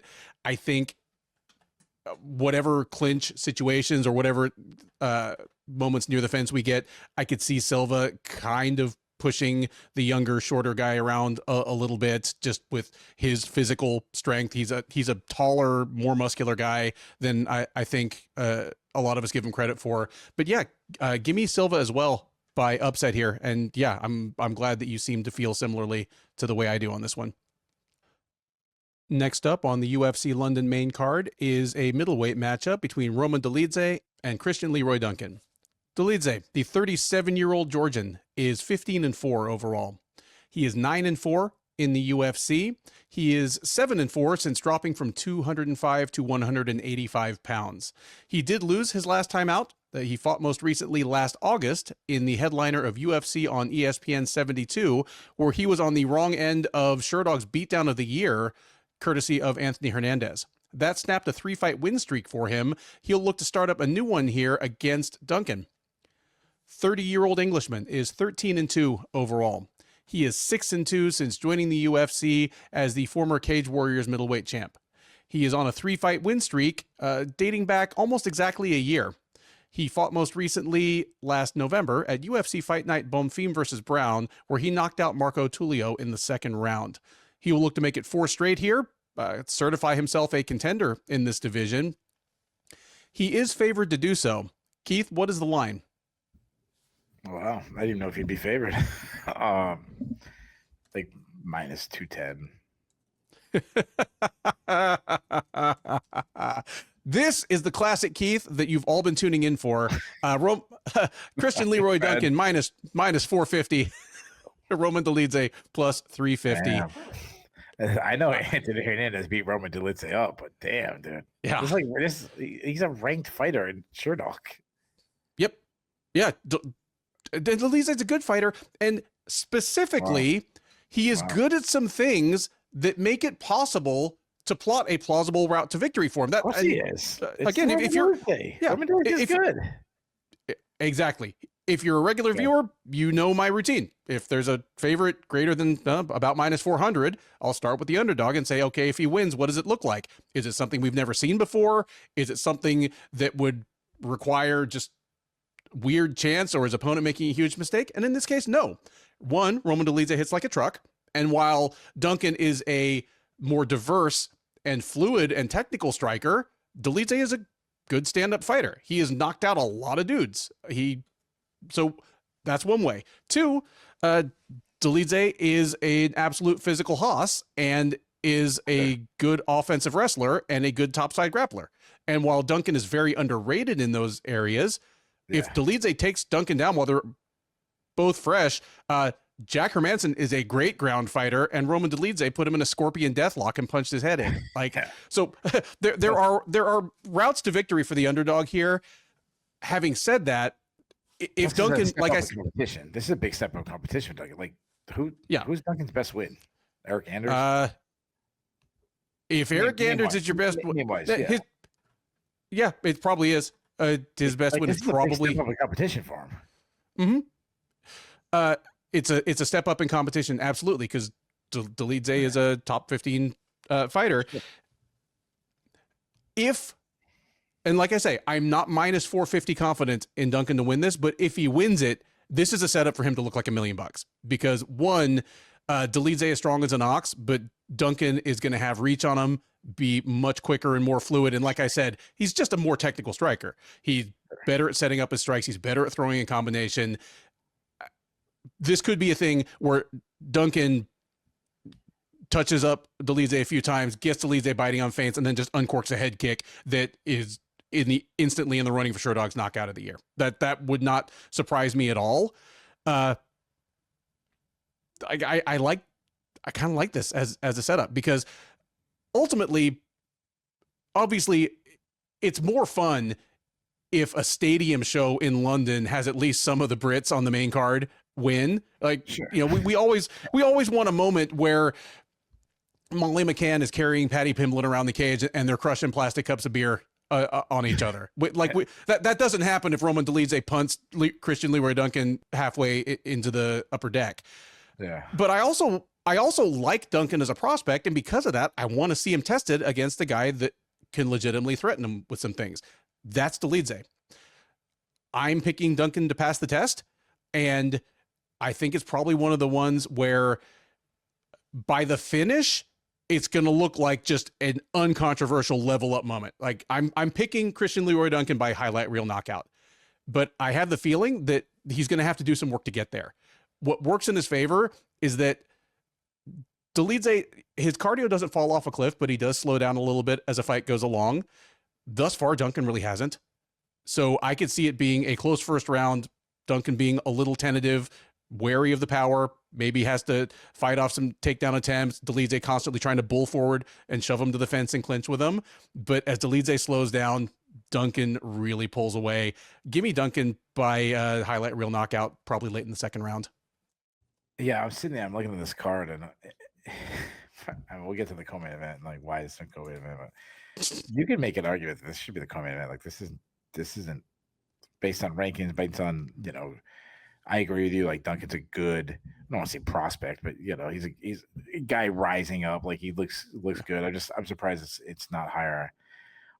Dolidze, I mean, the first thing you take at Dolidze is just this massive middleweight. He's a very physically strong guy. His striking has come along over the years. When he first came in the UFC, I mean, he was basically a one-dimensional fighter. Now he's throws some nice tight power strikes, good left hook, nice overhand right. He hits hard, as you mentioned. Like he could just clip Duncan. Throw some hard calf kicks. He's actually one of the guys who checks leg kicks, which is rare. He can close the distance and grind in the clinch. He does really well in the clinch because he's so physically strong. He does good damage in the clinch, batters with knees. He's a solid wrestler. If he gets the fight to the ground, he's a very good grappler. We've seen that in the past. He's a big submission threat. I mean, it's going to stay in my notes forever. He hit an incredible calf slicer against Jack Hermanson, obviously a good fighter, especially at the time. Good mean ground and pounding is up on top. His takedown defense was really bad against Anthony Hernandez. I think that has more to do with Hernandez than it did Dolidze. I know that loss hasn't aged as well as I think a lot of people expected to after Hernandez just lost to Strickland, but I still think Hernandez is really good. His cardio has been inconsistent. He gassed against Anthony Hernandez, which is bad. And I think another reason why the line might be where it was, like he didn't just lose at Hernandez, he got trashed, but he also like quit. Like he stopped. He looked like he lost motivation in that fight.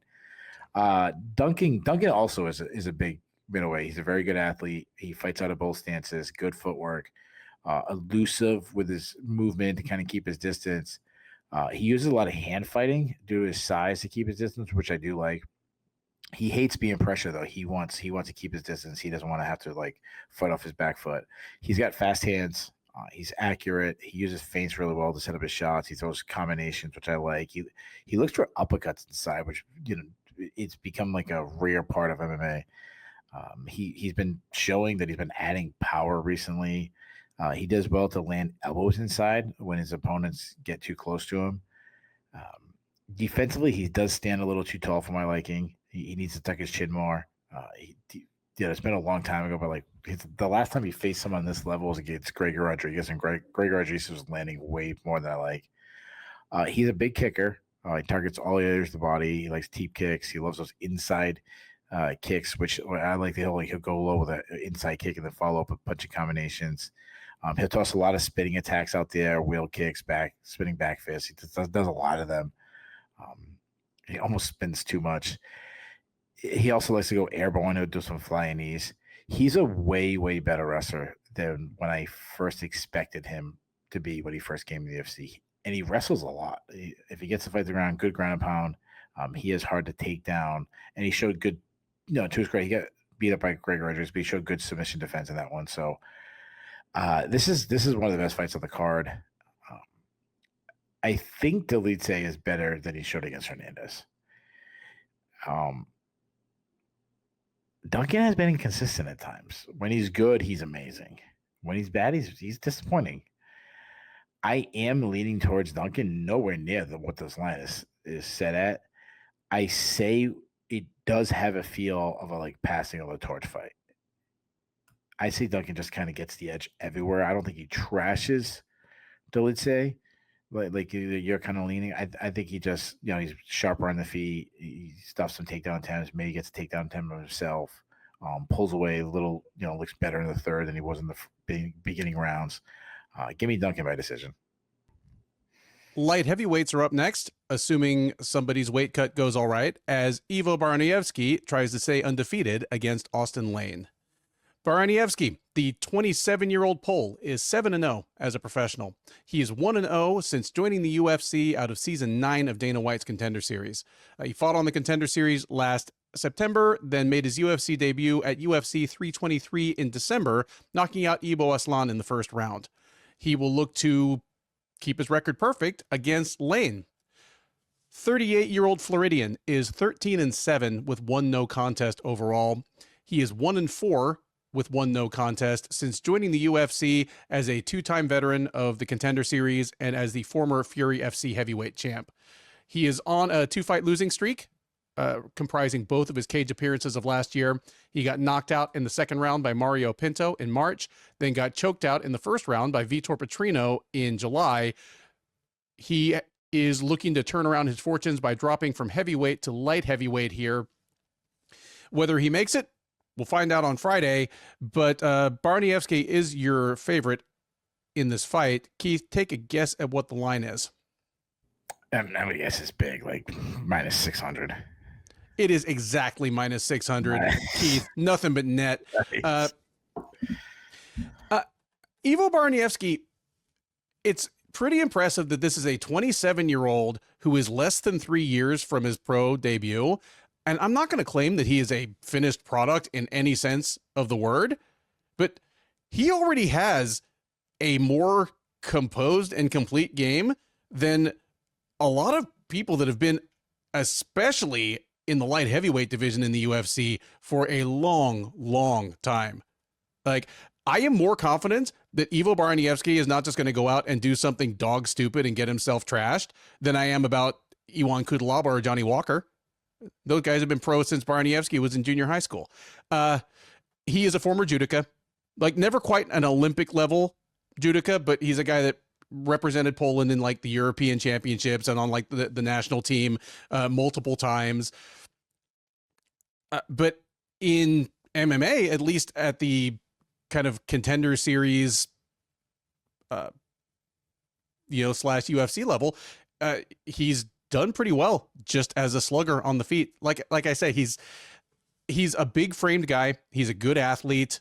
I feel like he has better reach than you would think from looking at his stature. He's like not the tallest light heavyweight, but he's pretty good at getting guys on the end of his punches already. Good power that will probably only get better as he ages and hopefully his striking technique improves. But I mean, that's all just scouting. Most of this is about Lane. Like I find it admirable that he's dropping to 205. It's already a bit of an upset that he got a win in the UFC at all. Like just, he has certain things that he does well on offense, but he's so bad defensively that I think I've said this ahead of each of his last 3 fights, and he keeps proving me right. He's just there for whatever his opponent wants to do. If his opponent wants to take him down, they're probably going to be able to. If his opponent wants to stand with him, even if they're shorter than Lane and have less reach than he does, they're probably going to be able to get inside and punch him in the face. He just doesn't quite have whatever it is that allows you to function as a UFC heavyweight. And his defensive lapses are not going to be made better by moving down to 205 where guys are faster. And on top of everything else, like Baraniewski probably is looking at Lane, who's going to be a 6'6", probably somewhat drained former heavyweight, and think I can take this guy down anytime I want to. So short of Lane, again, landing a huge shot, and he does have big power, this is Baraniewski's fight to win. And Baraniewski doesn't really waste time. He fights like he's double parked. I think he gets a first round knockout. The question for me is whether he has to go through any adversity, like Lane gets any shots in, maybe Lane turns aside a takedown attempt, but I don't know. That's what I'm waiting to see. But Baraniewski knocks out Lane in the first round, whether it's standing or on the ground. Yeah, when I think of Austin Lane, first of all, this fight is way too high up the card. I mean, you can make an argument this should open the card, or sandwich it between the 2 female fights. When I think of Austin Lane, obviously I think of a very athletic guy, and obviously he's a 6'6", like you said. I would normally say a guy like that should not move down to light heavyweight, because the advantage he has, and he doesn't have many advantages, but that his advantage he has a heavyweight is that he's athletic. He fairly moves well. He's fast. But when you look at his record of the UFC, it's like, I don't hate you, give it a shot. Like, obviously it's not working at heavyweight. Maybe I'm wrong in a workout at light heavyweight. I don't think it's going to. They're going to mention on TV that he was playing in the NFL. Like, they're going to mention that 900 times. The problem is because he hasn't done anything in MMA to push it off the front page. Yeah, I was sitting there thinking, I'm like, I think he's got a better chance of getting like signed by an NFL team and like winning Defensive Player of the Year than winning a UFC title. Was he defense? I think I'm assuming he was defense. I think he was a like defensive end, like edge rusher type. Yeah. I mean, he's all athleticism. He's no technique. He's very raw on the feet. He does have power, obviously. I mean, he hurt Mario Pinto a few times. He throws a lot of kicks. He likes teep kicks, but he won't set them up. He throw him naked. He has major defensive issues. He drops his hands. He keeps his chin high. He will try to get a takedown, but he isn't much of a wrestler. If he gets on tops, he does have some good ground and pound because he's just a big dude. But he's a bad defensive wrestler. He's bad on the bottom just in general, struggles to get off the top. You have to worry about his chin, though, too. He's been knocked out a lot in the UFC. And also, I know I said this before about him, he's also taken years of damage in, college football and NFL and that a lot of clashing into the helmets is not good for your brain. Baraniewski, Well-rounded fighter. He's a good boxer, throws some nice straight shots, really steps into his shots. He has 5 TKOs. He has really good power so far in his career. Throws some hard kicks. He is a little hittable though, which is concerning. But he's a decent offensive wrestler. He'll get takedowns, usually like body lock, like you said. He has that judo background, but he can also shoot. The reason why I say he's a decent wrestler, he can also shoot some takedowns from distance. Good ground and pound. He has 2 subs on his record, but when you look at his judo background, you could expect him to get more submissions. He had a super slick armbar from the bottom. I saw when he was as an amateur. I am worried about his cardio though. I think he's never been past the first round in his career, or something like that. He's never been to a decision. So that's a little concerning. No, he's never even been past the 4-minute mark. Okay, there you go. Yeah. I don't think it matters here. I expect Baraniewski just to run through Lane. I think he knocks him out. I think he comes out aggressive. I think he clips him early. Give me Baraniewski by first round TKO. Third from the top at UFC Fight Night 270 is a welterweight matchup between Michael Venom Page and Sam Patterson. Page, the 38-year-old Englishman, 24-3 overall, 3-1 since joining the UFC as a former longtime highlight reel merchant and title contender in Bellator. He's on a 2-fight win streak. He fought twice last year, winning a unanimous decision over Shara Bullet in February, and then another unanimous decision over Jared Cannonier at UFC 319 in August.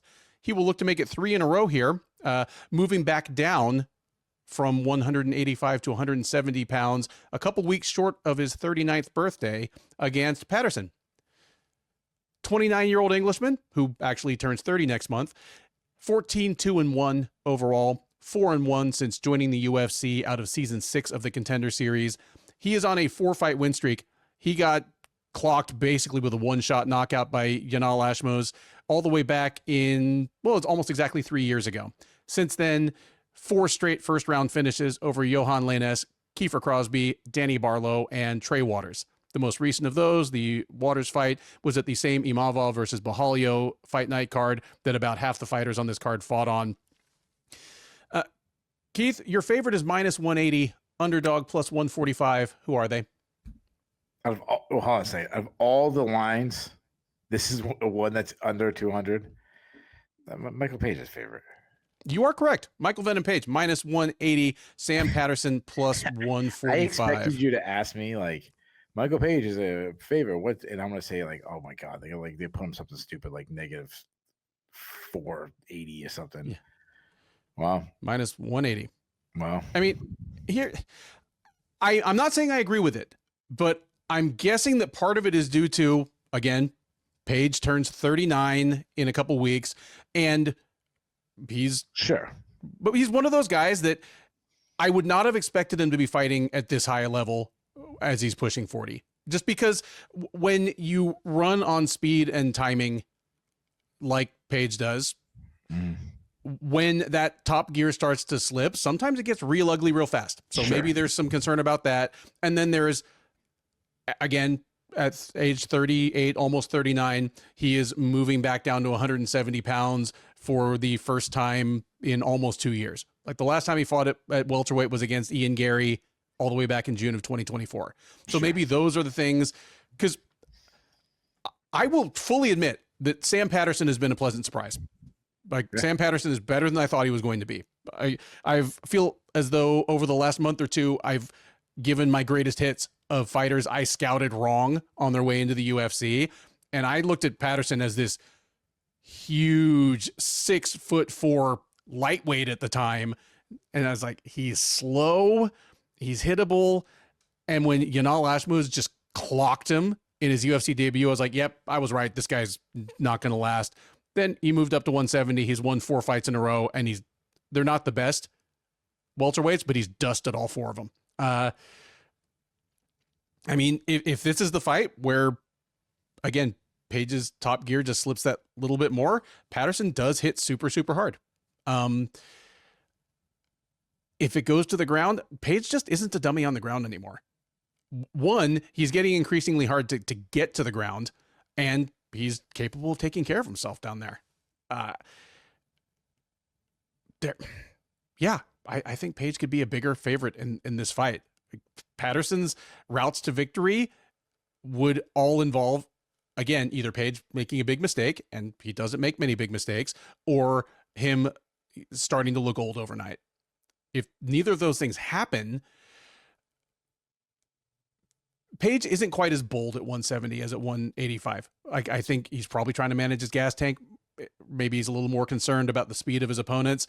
He always tends to let the fight come to him, but he really lets the fight come to him at 170.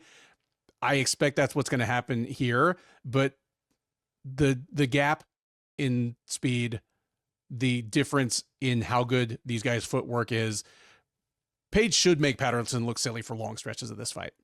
Like, this will be a thing where Patterson will come forward and just swinging at air. Page has incredible lateral movement, incredible just vertical, like front and back movement. I think we'll see Patterson again swinging at air a lot. If he wants takedowns, we might see him go barreling right past Page.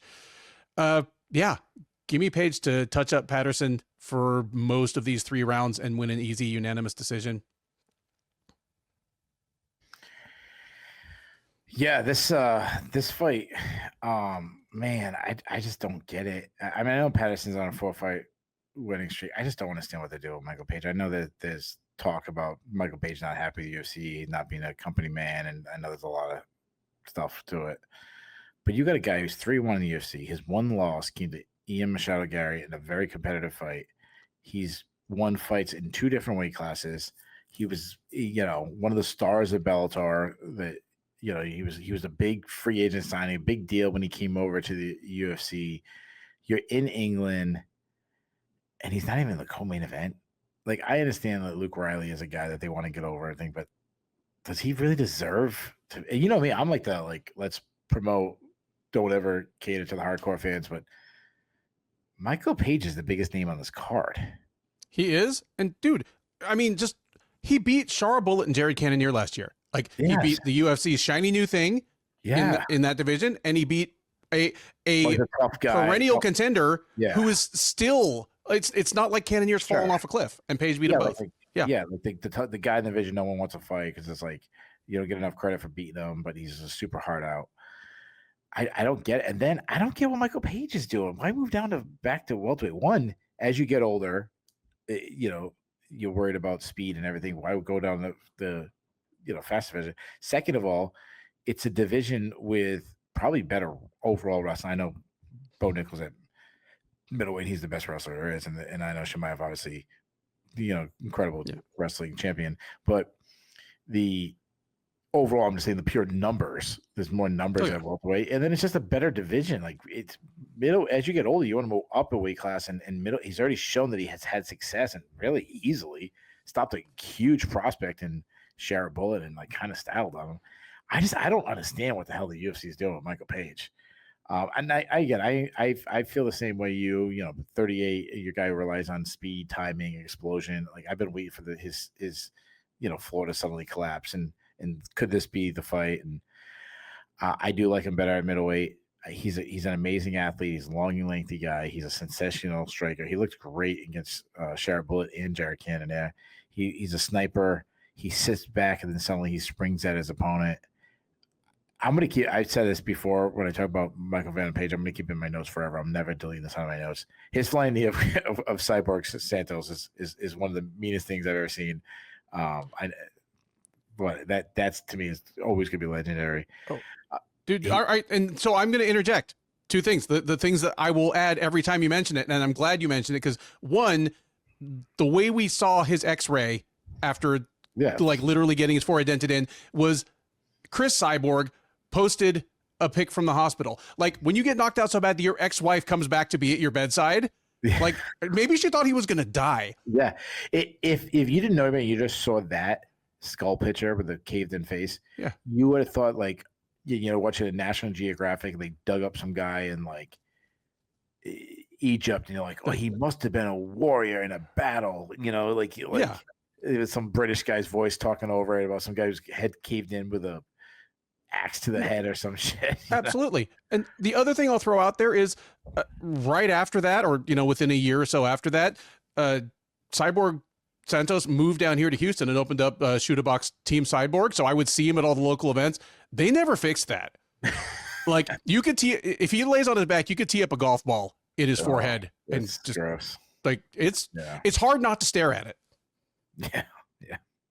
I'm not trying to be rude to the guy because even at his age, all that, I mean, he could kill me. So I'm like, hey, how's it going, man? Like, trying not to look above his eyes. Yeah. So obviously Michael Bay, he hangs his hands very low, which he leaves his chin open, but he used it like he baits you to try to swing it ahead because he's gonna move and he's gonna get you to overextend and he's gonna clip you as you come in. Because he keeps his hands out, he lands punches that opponents don't see coming. He uses feints well to set up his shots. He's got great variety in striking. He's got a great right hand from that bladed southpaw stance from inside. He's got his step back counter right from the orthodox stance is his best punch. My one issue of his striking has always been his lack of volume. Like he's not a high volume guy. Obviously, he has good power in both of his hands. He likes some spinning attacks. He's got a spinning elbow that he did on Kevin Holland was sick. He does these gutsy, flashy stuff, which does give his opponents chances to counter him. He's got an incredible kicking game, one of the best switch kickers in MMA. Mean kicks to the legs. I always go back to the Yamaguchi fight in Bellator where he just destroyed him with a calf kick. He sets up his punches behind his kicks instead of the other way around. Like he'll kick and then throw punches afterwards.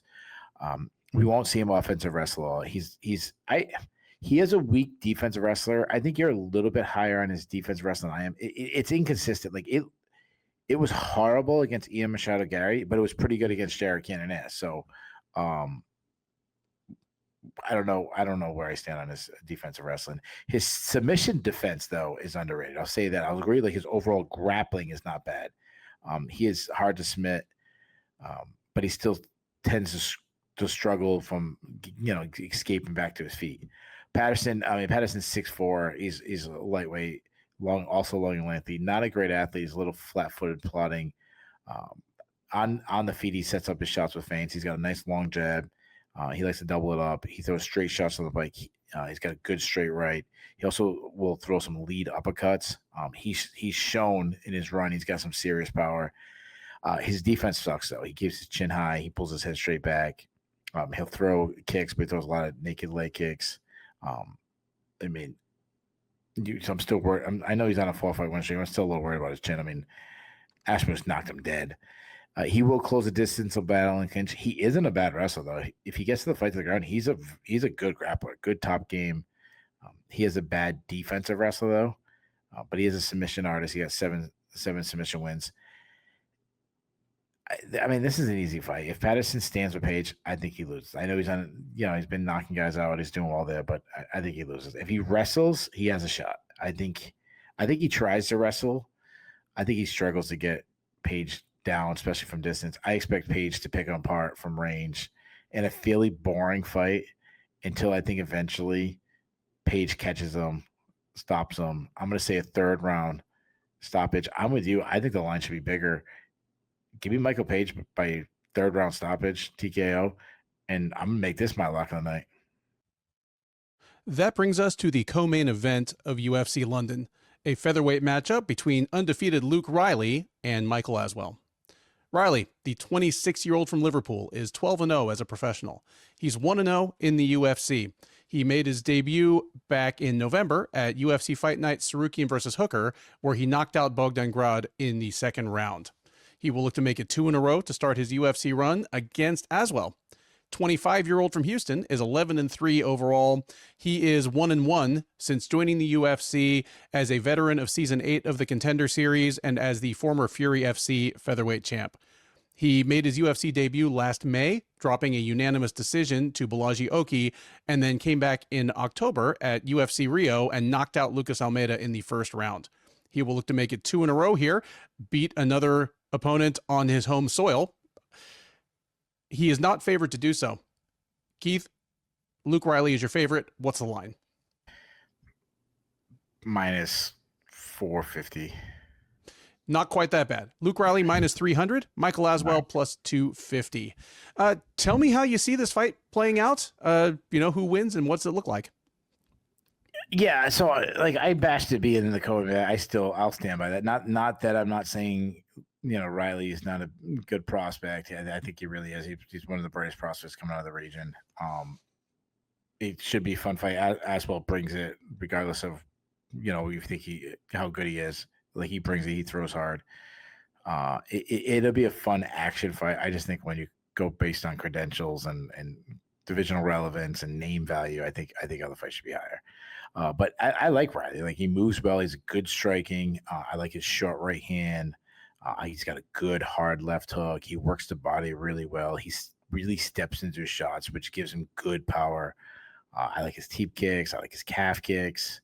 He will close the distance, work in the clinch. He's not much of an offensive wrestler, and he is a weaker defensive wrestler, but like insert that for the British fighters. As well, he's a minus athlete. He's very flat-footed, but he makes up for it just by being aggressive. He sets up his shots well with feints, good volume. He wants to brawl. He's got a good right hand. He has some good pop in his hands. I mean, we just saw him knock out Lucas Almeida. He will load up a lot, so he telegraphs his shots. He also doesn't check leg kicks. Defensively, he's very hittable. He doesn't move his head enough. He can close the distance and grind in the clinch, where he'll try for takedowns, but he's pretty bad at it. He's a bad defensive wrestler, and he also struggles to get off the bottom, no subs.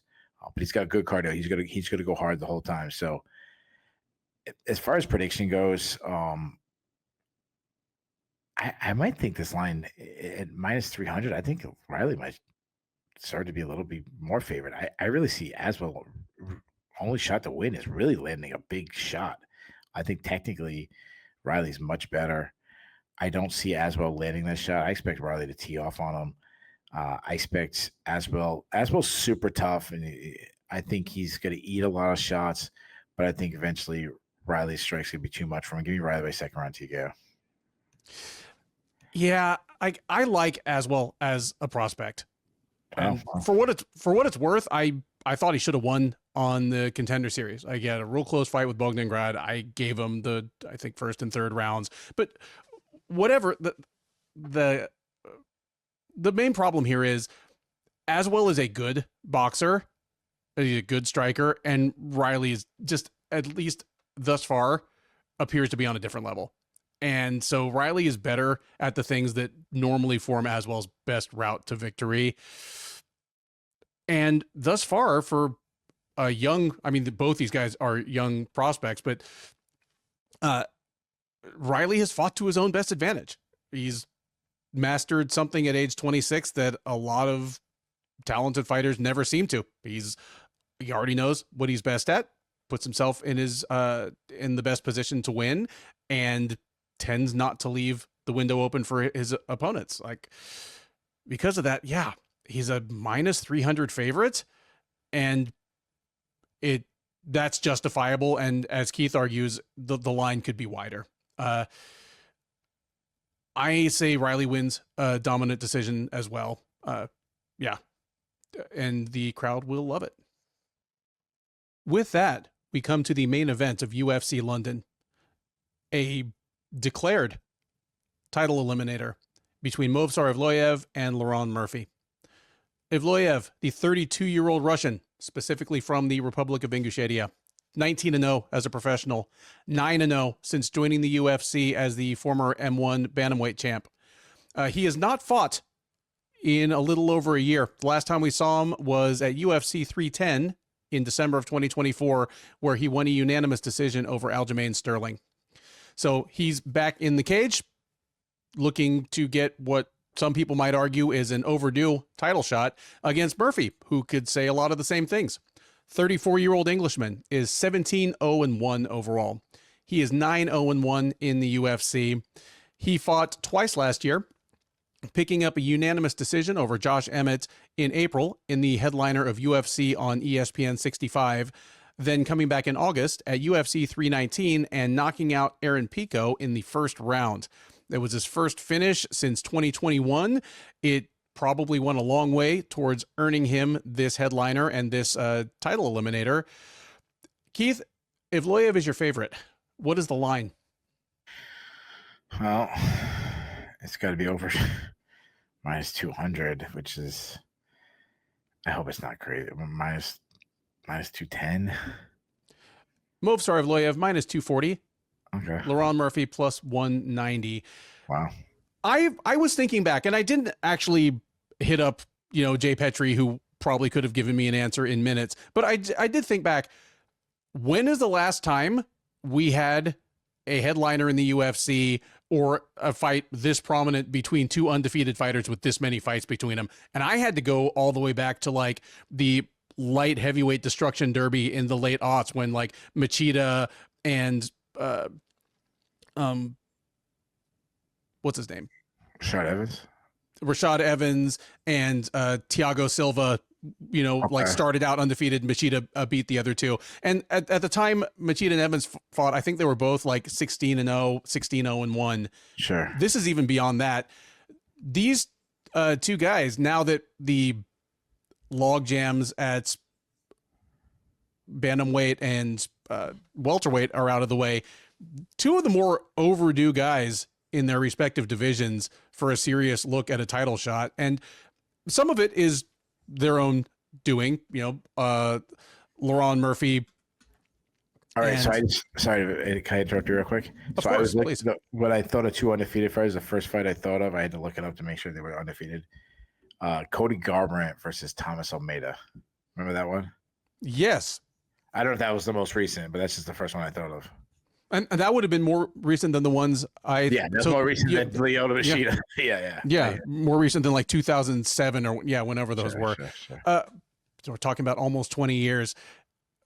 Evloev has been on the shelf for long stretches. Murphy's had a few fights that he has had to pull out of, so it's partly just beyond their control, but part of it is also due, I think, to a popular perception that they're both boring fighters. And I'm not saying I agree with that. Yeah, I don't either. I definitely don't agree. Like, for one thing, especially not Evloev. I know people, but I don't hate on wrestling like some people do. No, that's the thing. I for one thing, I don't want to be that weird hipster guy that's like, oh, if all you want to see is knockouts, you don't love MMA. Sure. Like, dude, I love knockouts, but I also love to see people doing things at a high level. Yeah. And there's times grappling is boring though. Like Charles Oliveira fight against Max Holloway was boring. Yeah, and even that was mostly just exciting. The first one was exciting because you're like, oh, can Holloway get out of this? But the rest of the fight were like, all right. Yeah, and even then, it wasn't even our worst main event this year. It was just boring in contrast to what the expectations were. Sure.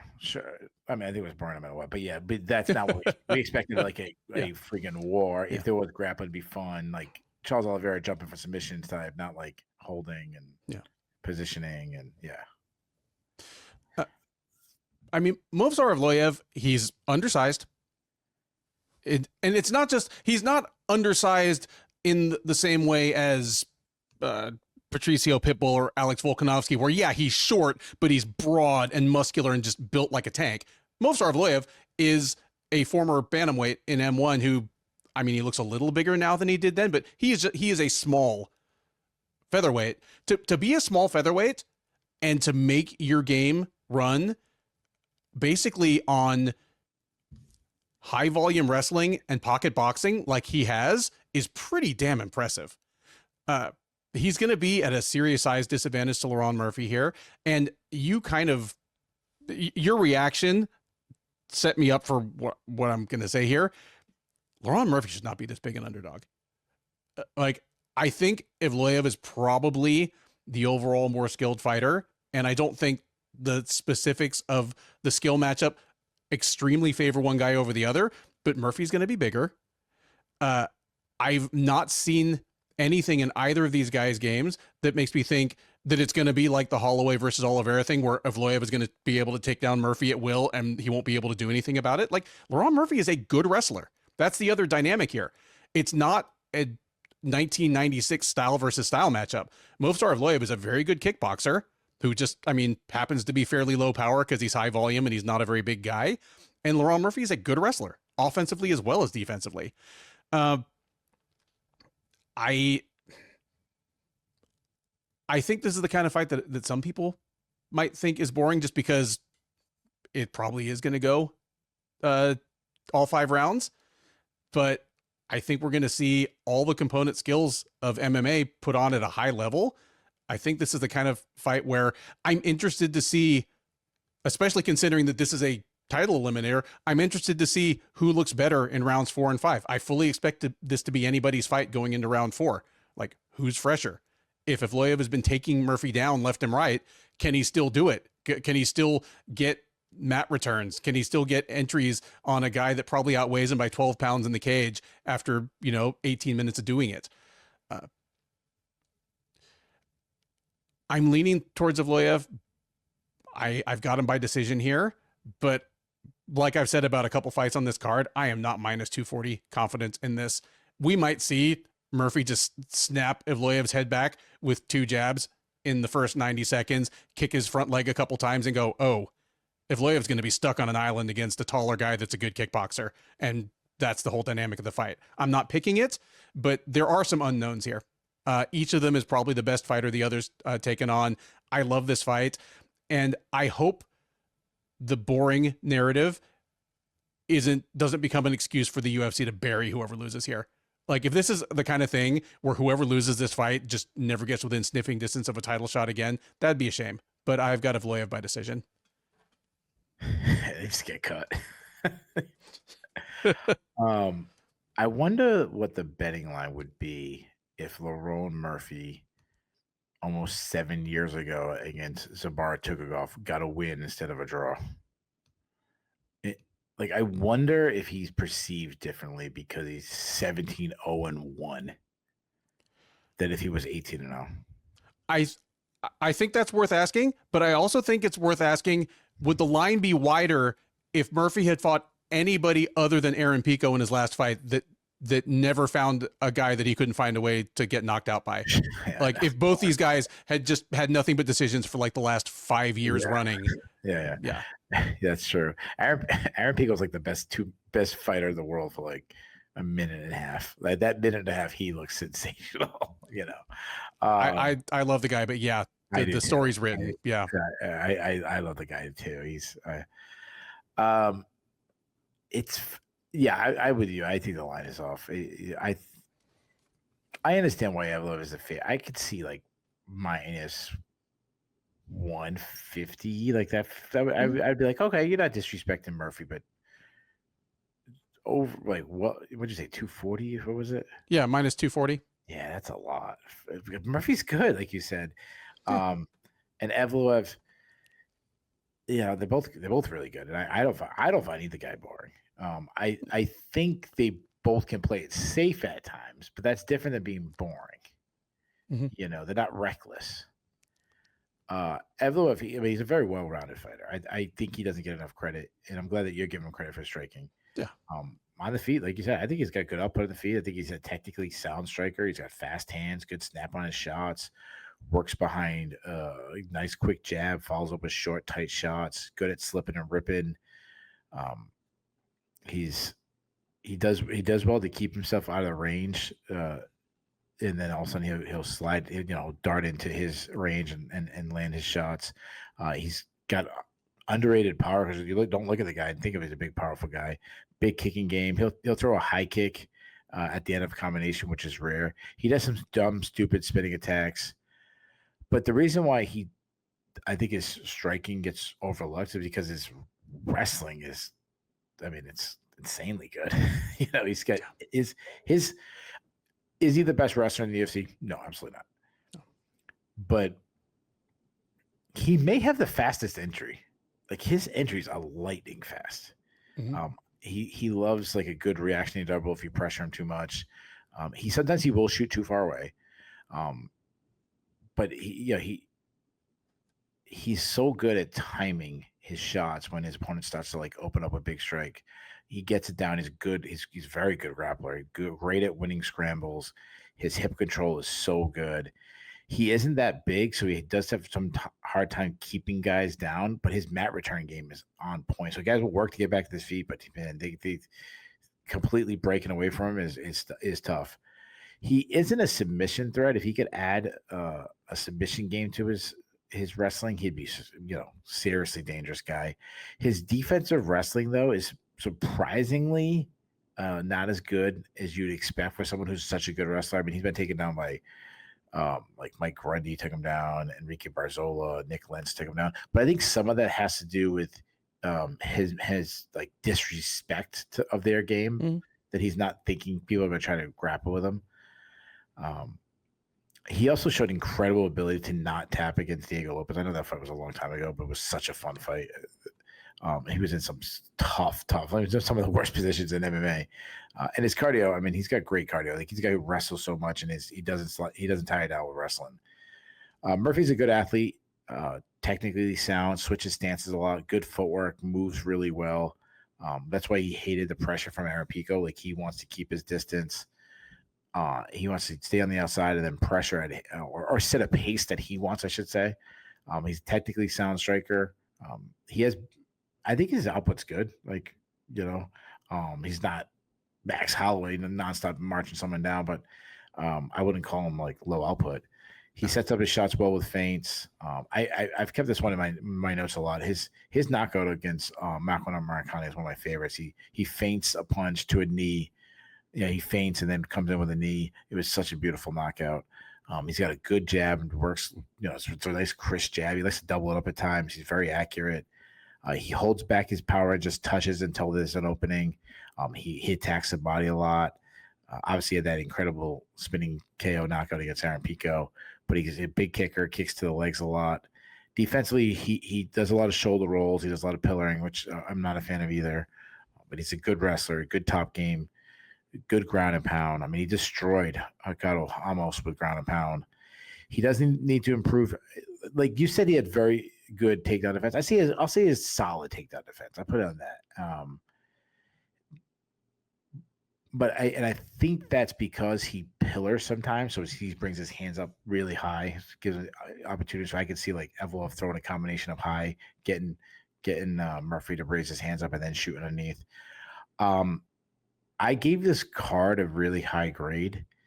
And I do think it's a deep card. I think there's a lot of good prospect, but a lot of it had to do with the top fight. I think it's such an intriguing matchup.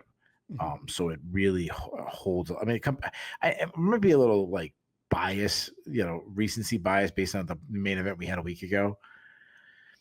I am gonna go Evloev. I expect Evloev to take Murphy down and control him for a lot of the fight. I think he might do exactly what I said about throw something high and get him to go to low. I also think Murphy could be so worried about the takedowns that it gives Evloev time to really open up and land strikes, and then that's when Murphy, okay, I gotta start reacting, striking back, and then that opens up opportunities for Evloev. So I like Evloev. I think Evloev is I think he's a real threat for Volkanovski too. So give me Evloev by decision. And there you have it, the Sherdog Radio Network preview for UFC Fight Night 270, Evloev versus Murphy, also known as UFC London. I have been Ben. He has been Keith. If this is your first time watching or listening to one of our previews, first of all, thank you. We hope you enjoyed it. We are here every week bringing you a mix of in-depth analysis and occasional speculation about zombie polar bear fights that we think is pretty unique in this space. Please do like, subscribe. Neither of those things cost you a thing. They make our bosses happy. They allow us to keep bringing you this content free of charge. Drop us a comment. Keith and I both man the comment section. We'd love to hear your take on these fights. We both picked some upsets. If you think we're crazy on any of them, let us know. If you think we left any money on the table, let us know. If you're right and we're wrong, we will be happy to give you your flowers on the recap. You just need to come collect them. We are live on the Sherdog YouTube page right after the main event. We'll talk about all 14 of these fights from the headliner on down to the curtain jerker, talking about what was good, what was bad, what was surprising, what was controversial. There's always something. Talking about what's next for the notable winners as well as losers, and talking with you. The live chat is open that whole time, so we are taking your questions, your comments, and your hot takes in real time. We have a growing community of friends that hang out with us after the fights, and we would love for you to be part of it. Don't forget that this is an early card. I think it starts kind of late morning for us North American fans. So yeah, don't miss the start of the card. Join us on the recap. Between now and then, thanks once again for listening. Enjoy the rest of your week. Stay warm And by all means, enjoy these fights. Yeah, the recap, all those Europeans better show up too because it's early. Sean Sheehan, Big Marcel Dorff,